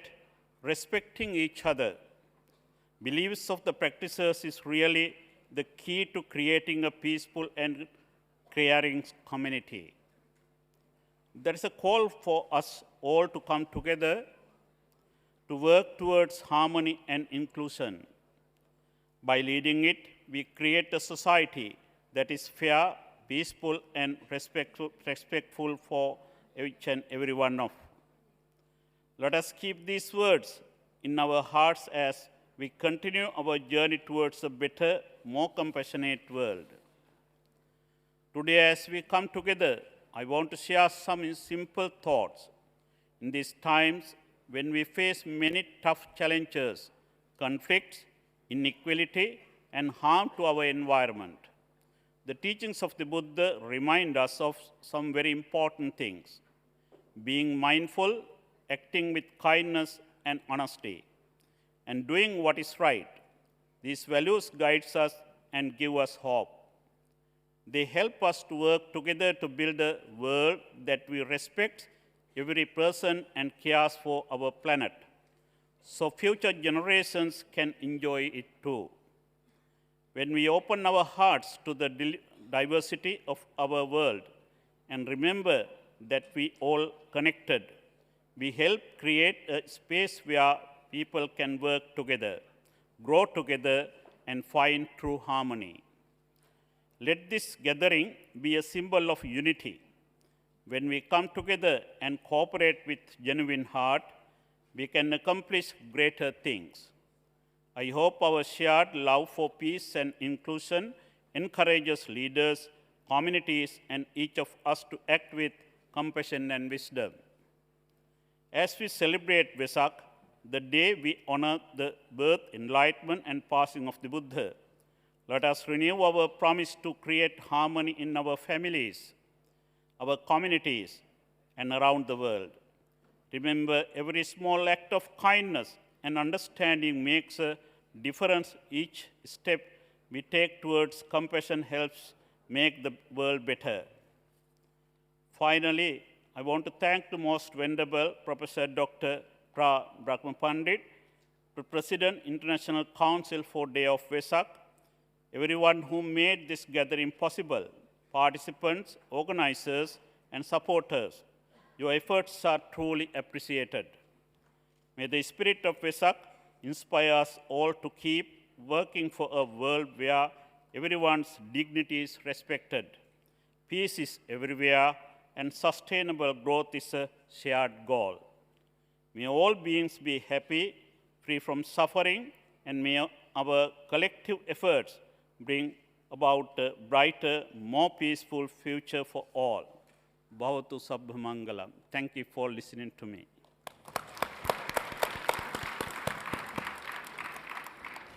And next, I would like to invite on the stage Mr. Karol Lex, President of Buddhist Union of Belgium, from Belgium. ขอเรียนเชิญค่ะ แทนจากประเทศเบลเยียมนะครับ นายคาร์โลลิกส์ครับซึ่งเป็นประธานสหพันธ์พุทธศาสนาจากเบลเยียมครับ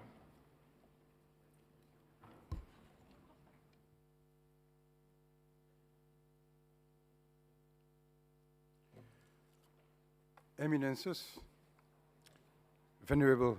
members of the Sangha, Excellencies, ladies and gentlemen, dear friends. My congratulations to the organizers of this United Nations Day of Vesak celebration in Thailand, which is auspiciously completing the successful and inspiring UN Vesak celebration held in Vietnam this week. I was happy to hear that the declaration that came out of this included the principle of engaged Buddhism.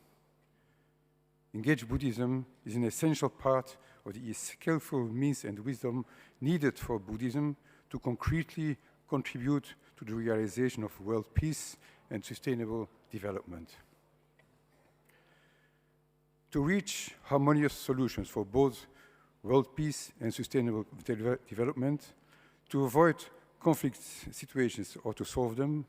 be it on a local or on a global level, we must be able to act with perfect equanimity. Buddhism gives us the methods and instruments to do this, individually as well as collectively. The Eightfold Path and the 6 Paramitas are among these methods, for which one does not necessarily need many years of academic study and which can be applied by everyone in daily life. When I took refuge in 1971, my teacher told me never to work for the arms industry. This refers to the first precept, not to take life, directly or indirectly.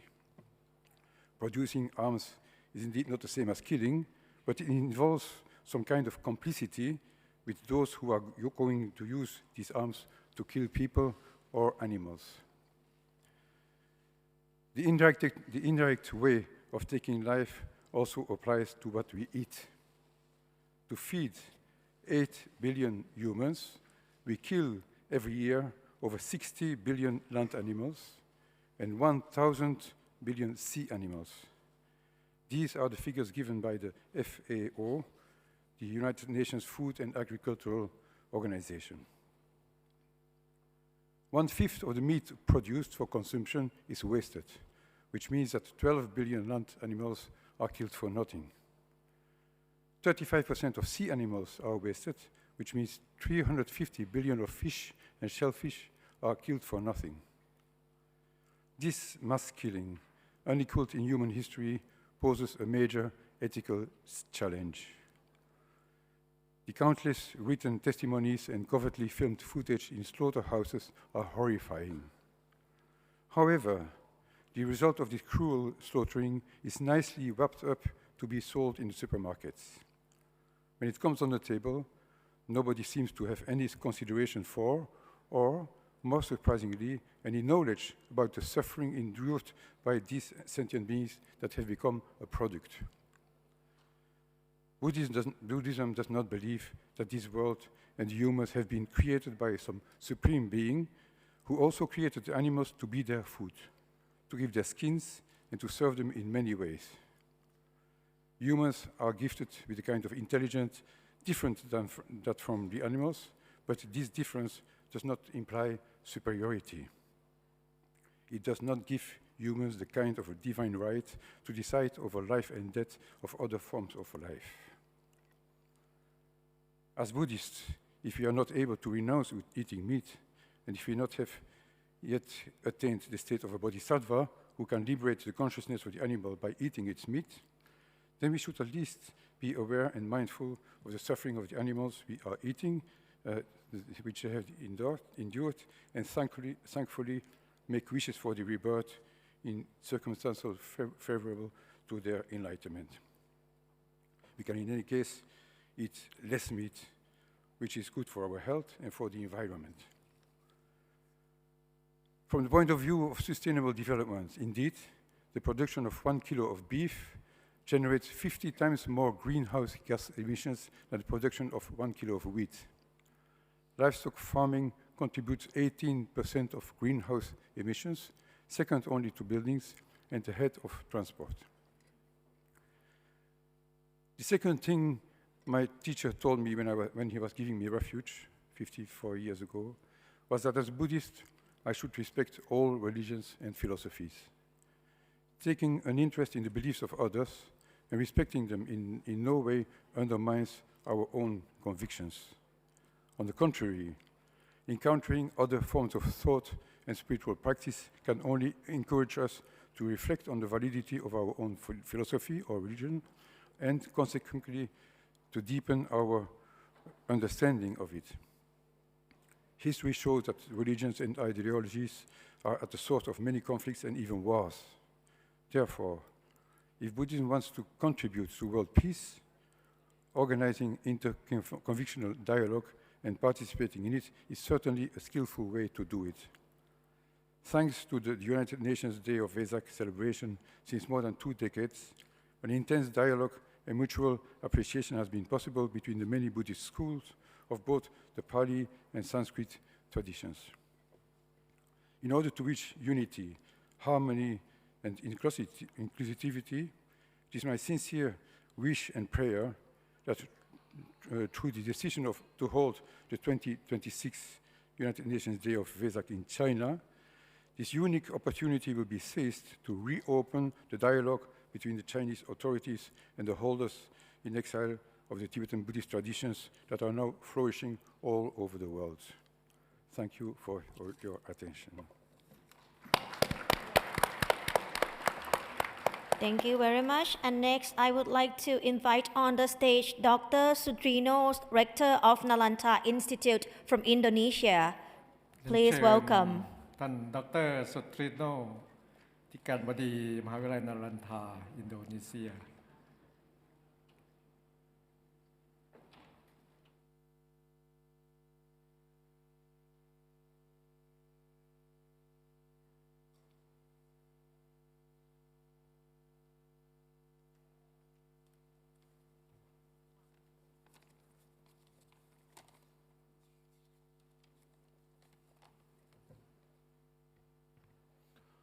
Satyodu Namo Buddhaya. Good afternoon, Sawadee-khap.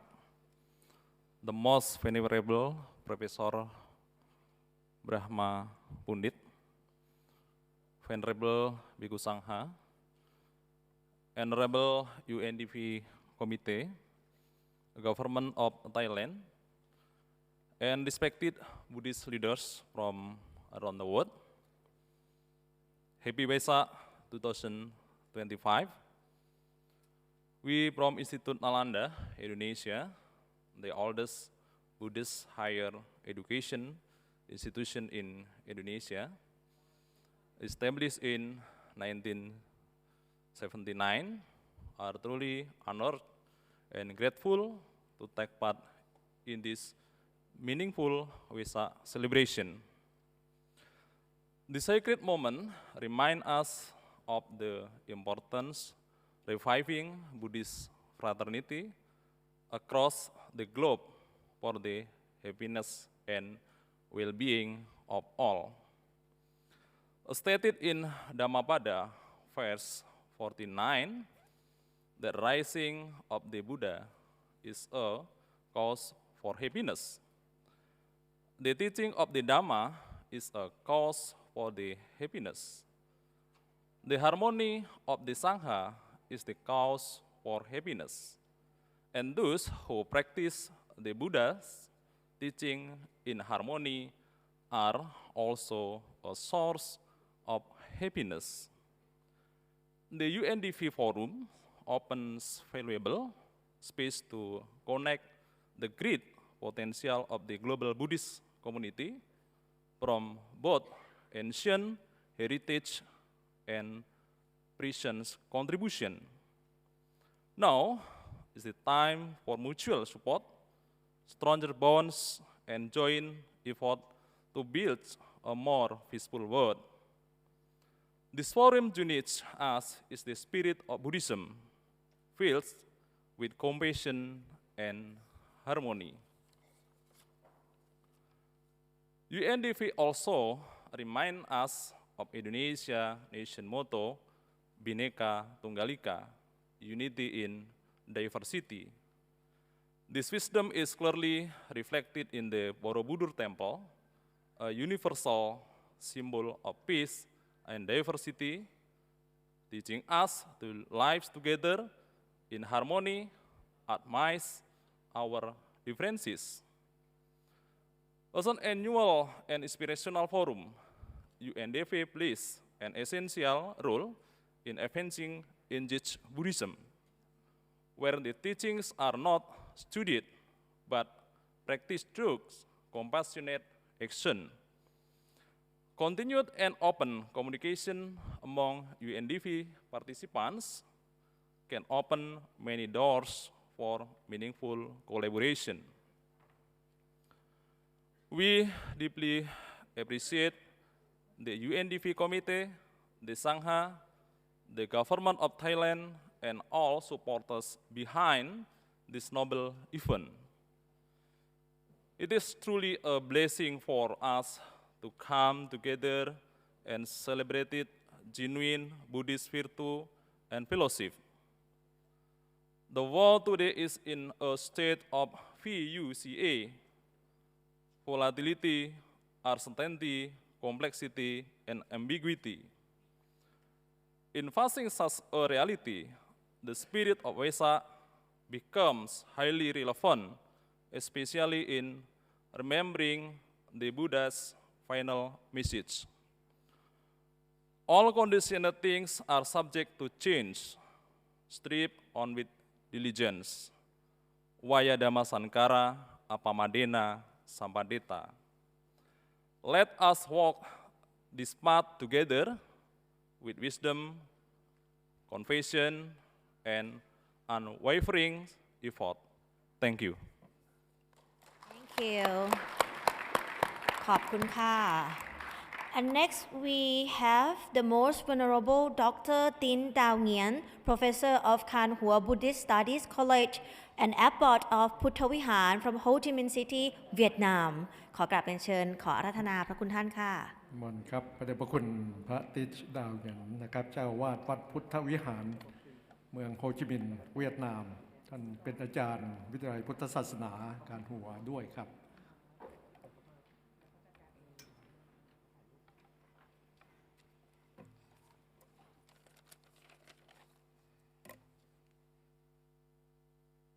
นะโมบุตตะยะนะโมธัมมยะนะโมสังฆยะ Respect Most Venerable Dr. Brahma Buddhist, President of ICDV.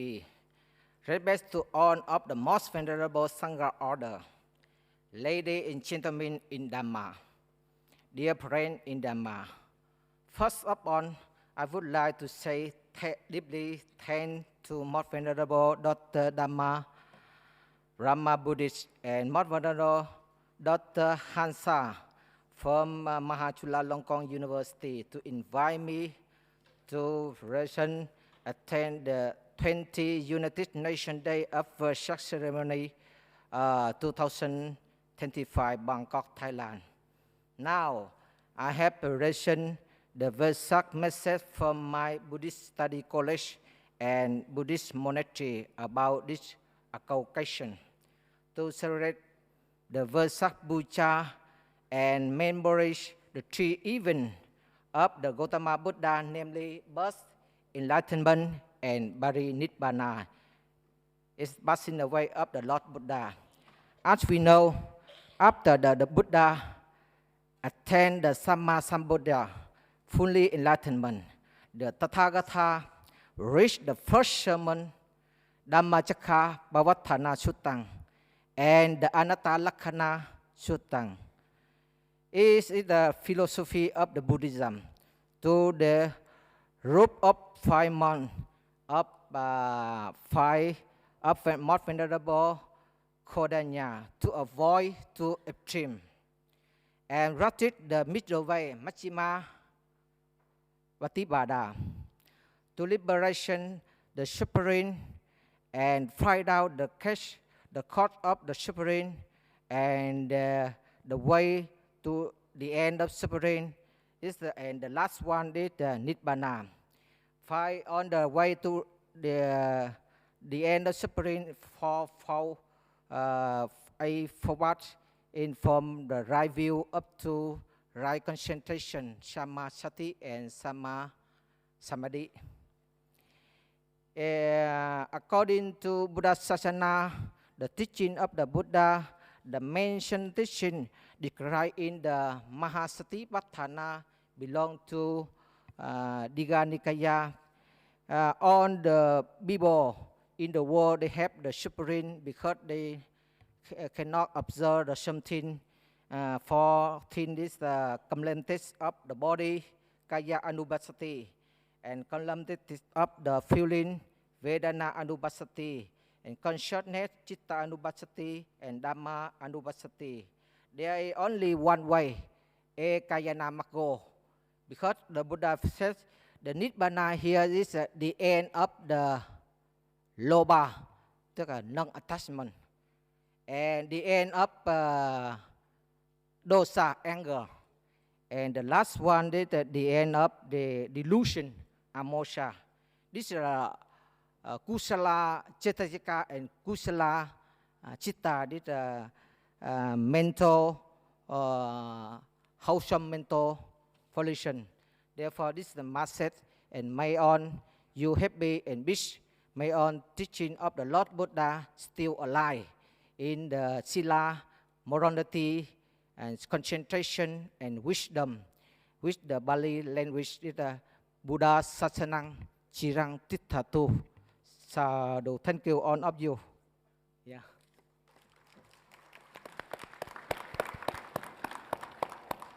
Thank you. And the last goodwill message of the day, I would like to invite Professor Dr. Hwang Soo-nin from Dongguk University from the Republic of Korea. Please be on the stage เรียนเชิญค่ะ สุดท้ายครับท่านดร.ห่วงสุนินจากมหาวิทยาลัยดองกุกสาธารณรัฐเกาหลีเรียนเชิญครับ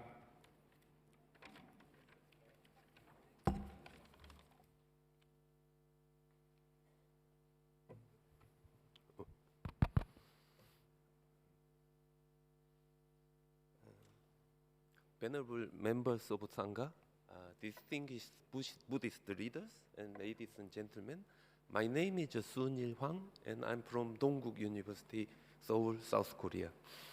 It is my great honor to be able to give a short message at the 20th United Nations Day of Vesak celebration, year 2025, entitled Harmony and Inclusivity for Human Dignity, Buddhist Insight for World Peace and Sustainable Development. I'm from Dongguk University, which has got one of the biggest Buddhist university in South Korea, affiliated with the Korean Buddhist Joge Order, and Joge Order cover around 80% of Korean Buddhists. Dongguk University is located in the center of Seoul, and the religious landscape in South Korea is very, very complex. So evangelical, Protestant, and Catholic and Buddhist peacefully coexist together. So Korean people, despite our situation, we try to show religious tolerance toward the other people with the other faith, and we also try to contribute, our effort to the world peace, because as you may know, Korean Peninsula is divided by, in the middle, to the South Korea and the North Korea. The border between the two countries is among the heavily militarized area in the world. So in this terrible situation in South Korea continue for almost 70 years, but we manage to be peaceful between the two countries as well. Nowadays, when we see there are wars in Europe and Ukraine, there are regional conflict in India and Pakistan and Middle Eastern countries we are witnessing. As a Buddhist in South Korea, when we look at all those situations, we always remember the teaching of the Buddha, especially on dependent origination, where the Buddha continued to focus on win-win relation between the two groups. The Buddhist causality is not about the linear causality. Buddhist causality is kind of a dependent, mutually dependent causality, and both sides can be win-win together. So this kind of idea, when we apply into the situation at the moment that we are in the world, we can deliver the message of peace and message of coexistence toward all the people, all the country with a different religion, different faith, and different ideology. So I think UN Day of Vesak could be one kind of a fundamental base to deliver this kind of important message toward, not only toward the Buddhist people, but also toward the people with a different faith. At the moment, I'm in Salzburg in Europe, teaching Buddhism, especially to the monks, Catholic monks in there, and also people training to be a Catholic minister there in Salzburg University. When I went there, I saw religious tolerance and the kind of a coexistence between different religions gathered together. And we all try to learn from other faiths, each other. So I try to learn from Catholic, and Catholic try to learn from the Buddhist, and Mahayana Buddhist try to learn from mainstream Indian Buddhist. Mainstream Indian Buddhists try to learn from Southeast Asian Buddhist countries and the monks and so on. So sort of this kind of harmonious coexistence could be key things we Buddhists can promote and make people one by one and bigger toward all the people join together to work for the world peace together. So I think UN Day of Vesak could be a kind of a firm basement to deliver this kind of a message toward all sort of people there. So I hope this occasion will contribute our Buddhist, we can show our Buddhist effort toward the world and toward the people in different ways. And everyone here can gather together, make our effort together, and make realize the world, more peaceful, more calm than ever before. Thank you very much. ขอบคุณมากครับครับพระคุณเจ้าที่เคารพครับแขกผู้มีเกียรติทุกท่านการเฉลิมฉลองวันวิสาขบูชาณศูนย์ประชุมสหประชาชาติตั้งแต่ 8:30 น.เป็นต้นมาจนถึงขณะนี้นะครับต่อจากนี้ก่อนที่พวกเราจะได้เดินทางไปที่พุทธมณฑลจะได้ขอกราบอาราธนาพระเดชพระคุณศาสตราจารย์ดร.พระพรหมบัณฑิตประธานสภาวิสาขบูชาสากลโลกและประธานสมาคมมหาวิทยาลัยพุทธศาสนานานาชาติได้เมตตาได้ขึ้นกล่าวสรุปการจัดกิจกรรมเฉลิมฉลองวิสาขบูชานานาชาติครั้งที่ 20 2568 ณ ศูนย์ประชุมสหประชาชาติแห่งนี้ขอกราบอาราธนาพระเดชพระคุณด้วยความเคารพครับ And now once again, most Venerable Professor Praprom Bandit, President of the International Council for Day of Vesak and the International Association of Buddhist Universities, will coming up on the stage for the closing remarks. Please give him a big round of applause. Thank you.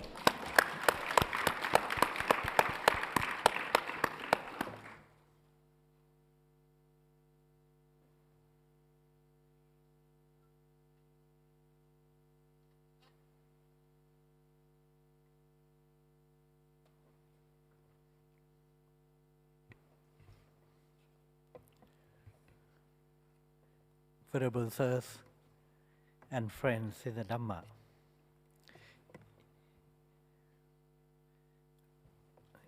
Last month, in the process of preparation for 20th Vesak celebration to be organized in Vietnam and concluded here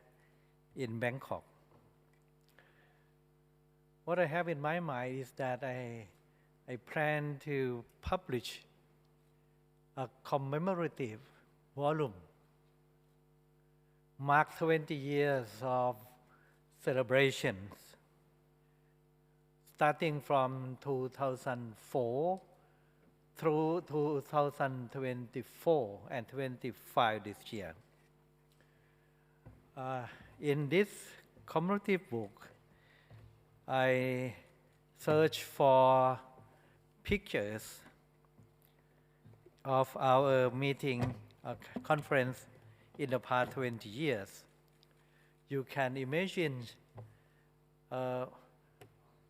great collection of pictures. I spent days in looking, searching for the pictures. Then one afternoon, when I'm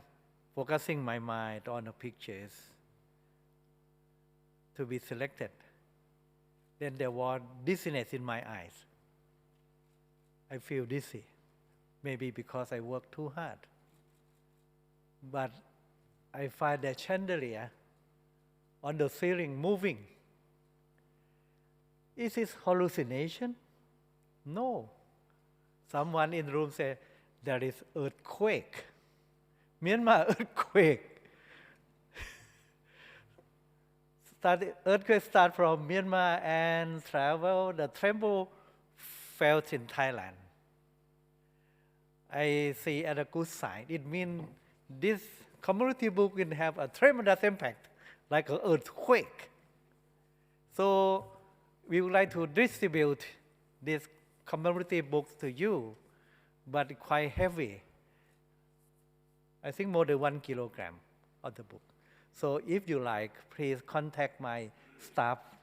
and request for at least 1 or 2 volumes when you're going to take it back to your country. So that, because it is quite heavy not to be able to carry to Vietnam or here, those who want it, please check with my staff members. That is the first remark that I would like to. It's beautiful collection of pictures, you see. Beautiful because at that time I look younger. When when Venerable from Cambodia talk about the late Sankharaja, Mahasankharaja, I saw this, the picture of Thepwong, you see. He passed away, but picture still here in the book and in our mind. See, that is good for good. So the book will be a good of memory for us. So please correct the books. Another matter that I would like to draw your attention to our celebration, either in Vietnam or here, is that there are two aspects of celebration. No doubt the first thing is academic aspect, that we selected the main theme, the sub-themes, and invite scholars to join together to discuss in a panelization and in a sub-theme discussion that we have done here and in Vietnam. I mean, in the previous celebration here and in Vietnam. That is the way of the affair that have been done. Another aspect is a cultural one, ceremonial role. We play. Culture is a way of life. This is a Buddhist culture based on the Buddha teaching. The Buddha teaching that is applied to the way of life not only in a ceremonial but also in good governance, in other matters of running or operating the affairs. So culture for some country is very important because you cannot talk about religious matter in that, for example, socialist country directly. What they want to do is to develop or preserve culture of the land. And the culture of the land of those Buddhist countries is labeled as Buddhist culture. So we support the government in socialist country or communist country to preserve Buddhist culture. And we label Buddhism there as engaged Buddhism. Get the point? Engaged Buddhism is the most appropriate in those lands because they want Buddhism to be applicable in this real life. How the teaching of the Buddha is relevant to the life in this world. That is what they focus. So in Vietnam, we heard a lot about engaged Buddhism in academic conference, in a paper presentation.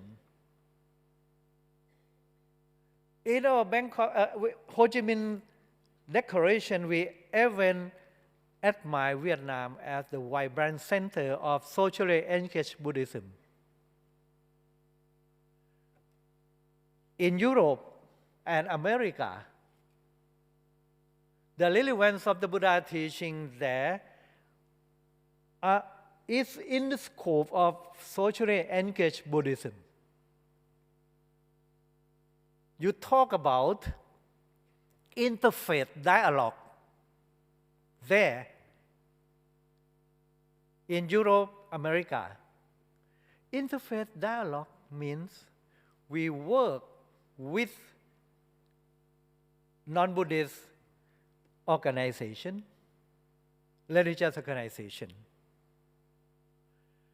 We are not going to preach the Dhamma, Buddhist Dhamma to them. What we are going to do is to form projects of the same purpose.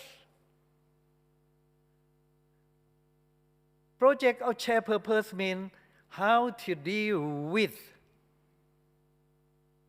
conflict, how to bring the resolution to the war, to the conflict, how to preserve our environment, how to achieve the sustainable development goals. These are the goals that we want to achieve, so we just cooperate with other faith. Faith-based organizations, FBOs, in spite of our difference in religious teachings, but our aims are the same, to improve and develop, to do the better thing for the world. So we forget our differences in religious teachings. We just cooperate and work with them in unity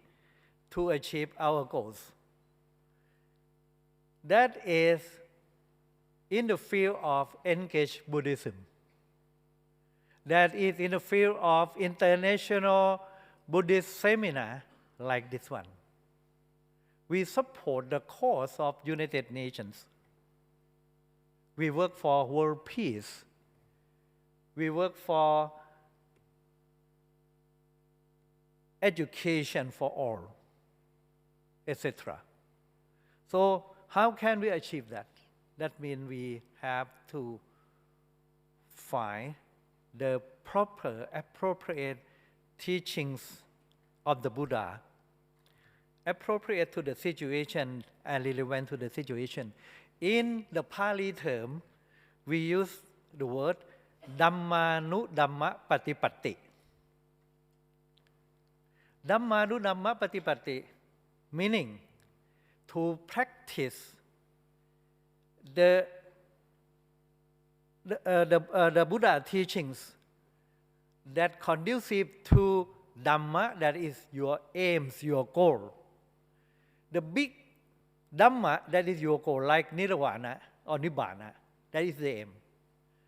And Anu Dhamma means the sub-heading of the Dhamma conducive to Nibbana. Bodhipakkhya Dhamma, a group of Dhamma leading to enlightenment, etc. If we aim at world peace, what kind of the Dhamma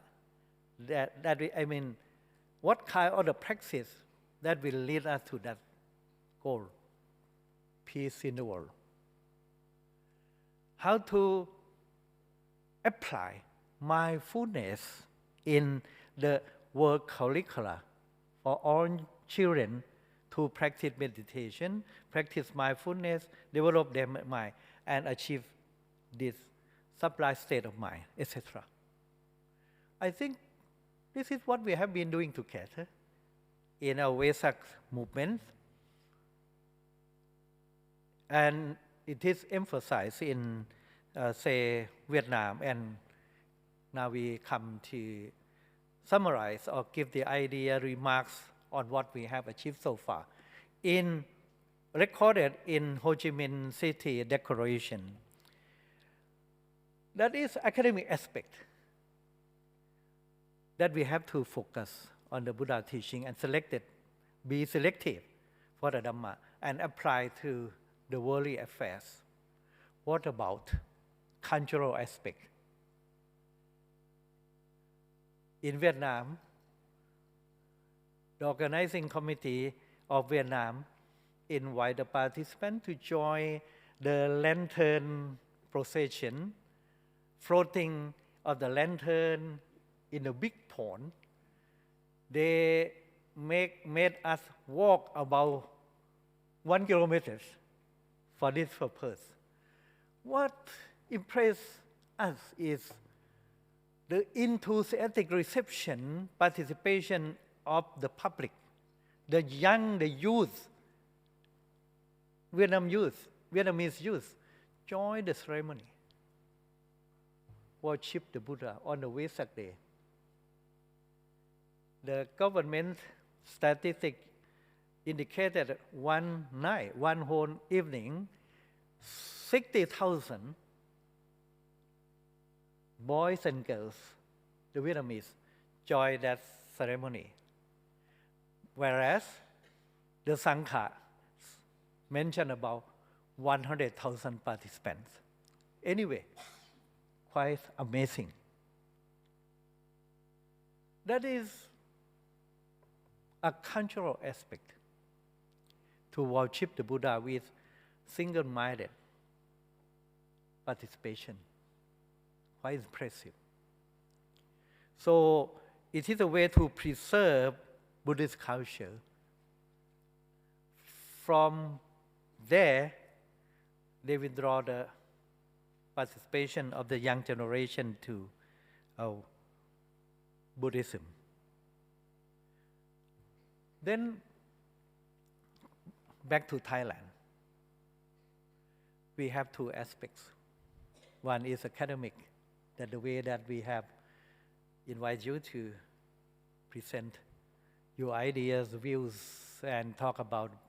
Ho Chi Minh City Declaration, event interpretation, implementation. I come to the second point, cultural aspect. Ceremonial one. This aspect is to be accomplished after we close this meeting. We invite you all to join the big gathering at Tthà Môn-thol, Nakhon Pathom, for the candlelit procession to worship the Buddha on the Vesak Day.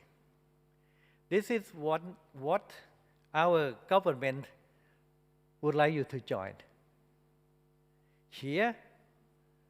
ICDV want you to join, and now you accomplish, you have shown your faith, you have shown your participation. But don't miss the opportunity to show your participation in the cultural aspects of Buddhist practice at Tthà Môn-thol. My colleague was surprised to see the morning gathering of our friends here. How was it possible, this preparation possible, when the president of ICDV spent most of the days in Vietnam? Who prepared this stage for the meeting at the UN Conference Center in UNSCAP? Who? Not only the meeting place, transportation, your accommodation, your food, and the sequence of the events. Even the backdrop, beautiful. Someone is so surprised because I just arrived here last night, along with most of you here, who worked behind the scene. We have to express our gratitude to those who have prepared the stage for us. The capable, the event team of MCU, Mahachulalunkon Lavira University staff, led by Rector. So please give a big applause to them.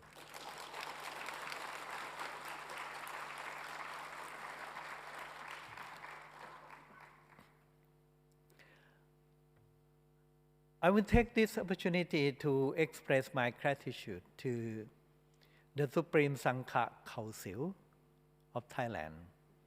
for the blessing that they give to our ICDV, to express gratitude to the government of Thailand for providing financial support, without which this celebration would not have been possible. Please express your gratitude by a big applause.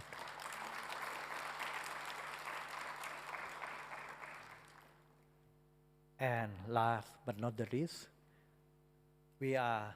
grateful to the executive of UNSCAP for allowing to use this facility not only this year, for the last 20 years for our Vesak celebration. We are thankful to them.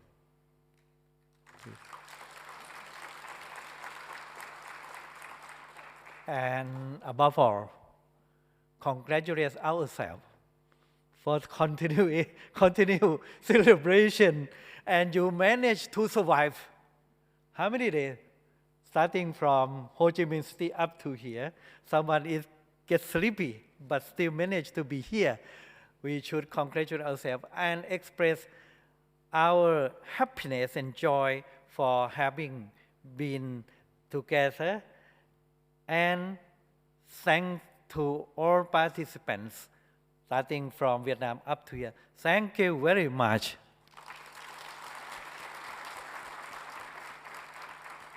Hope to see you again next year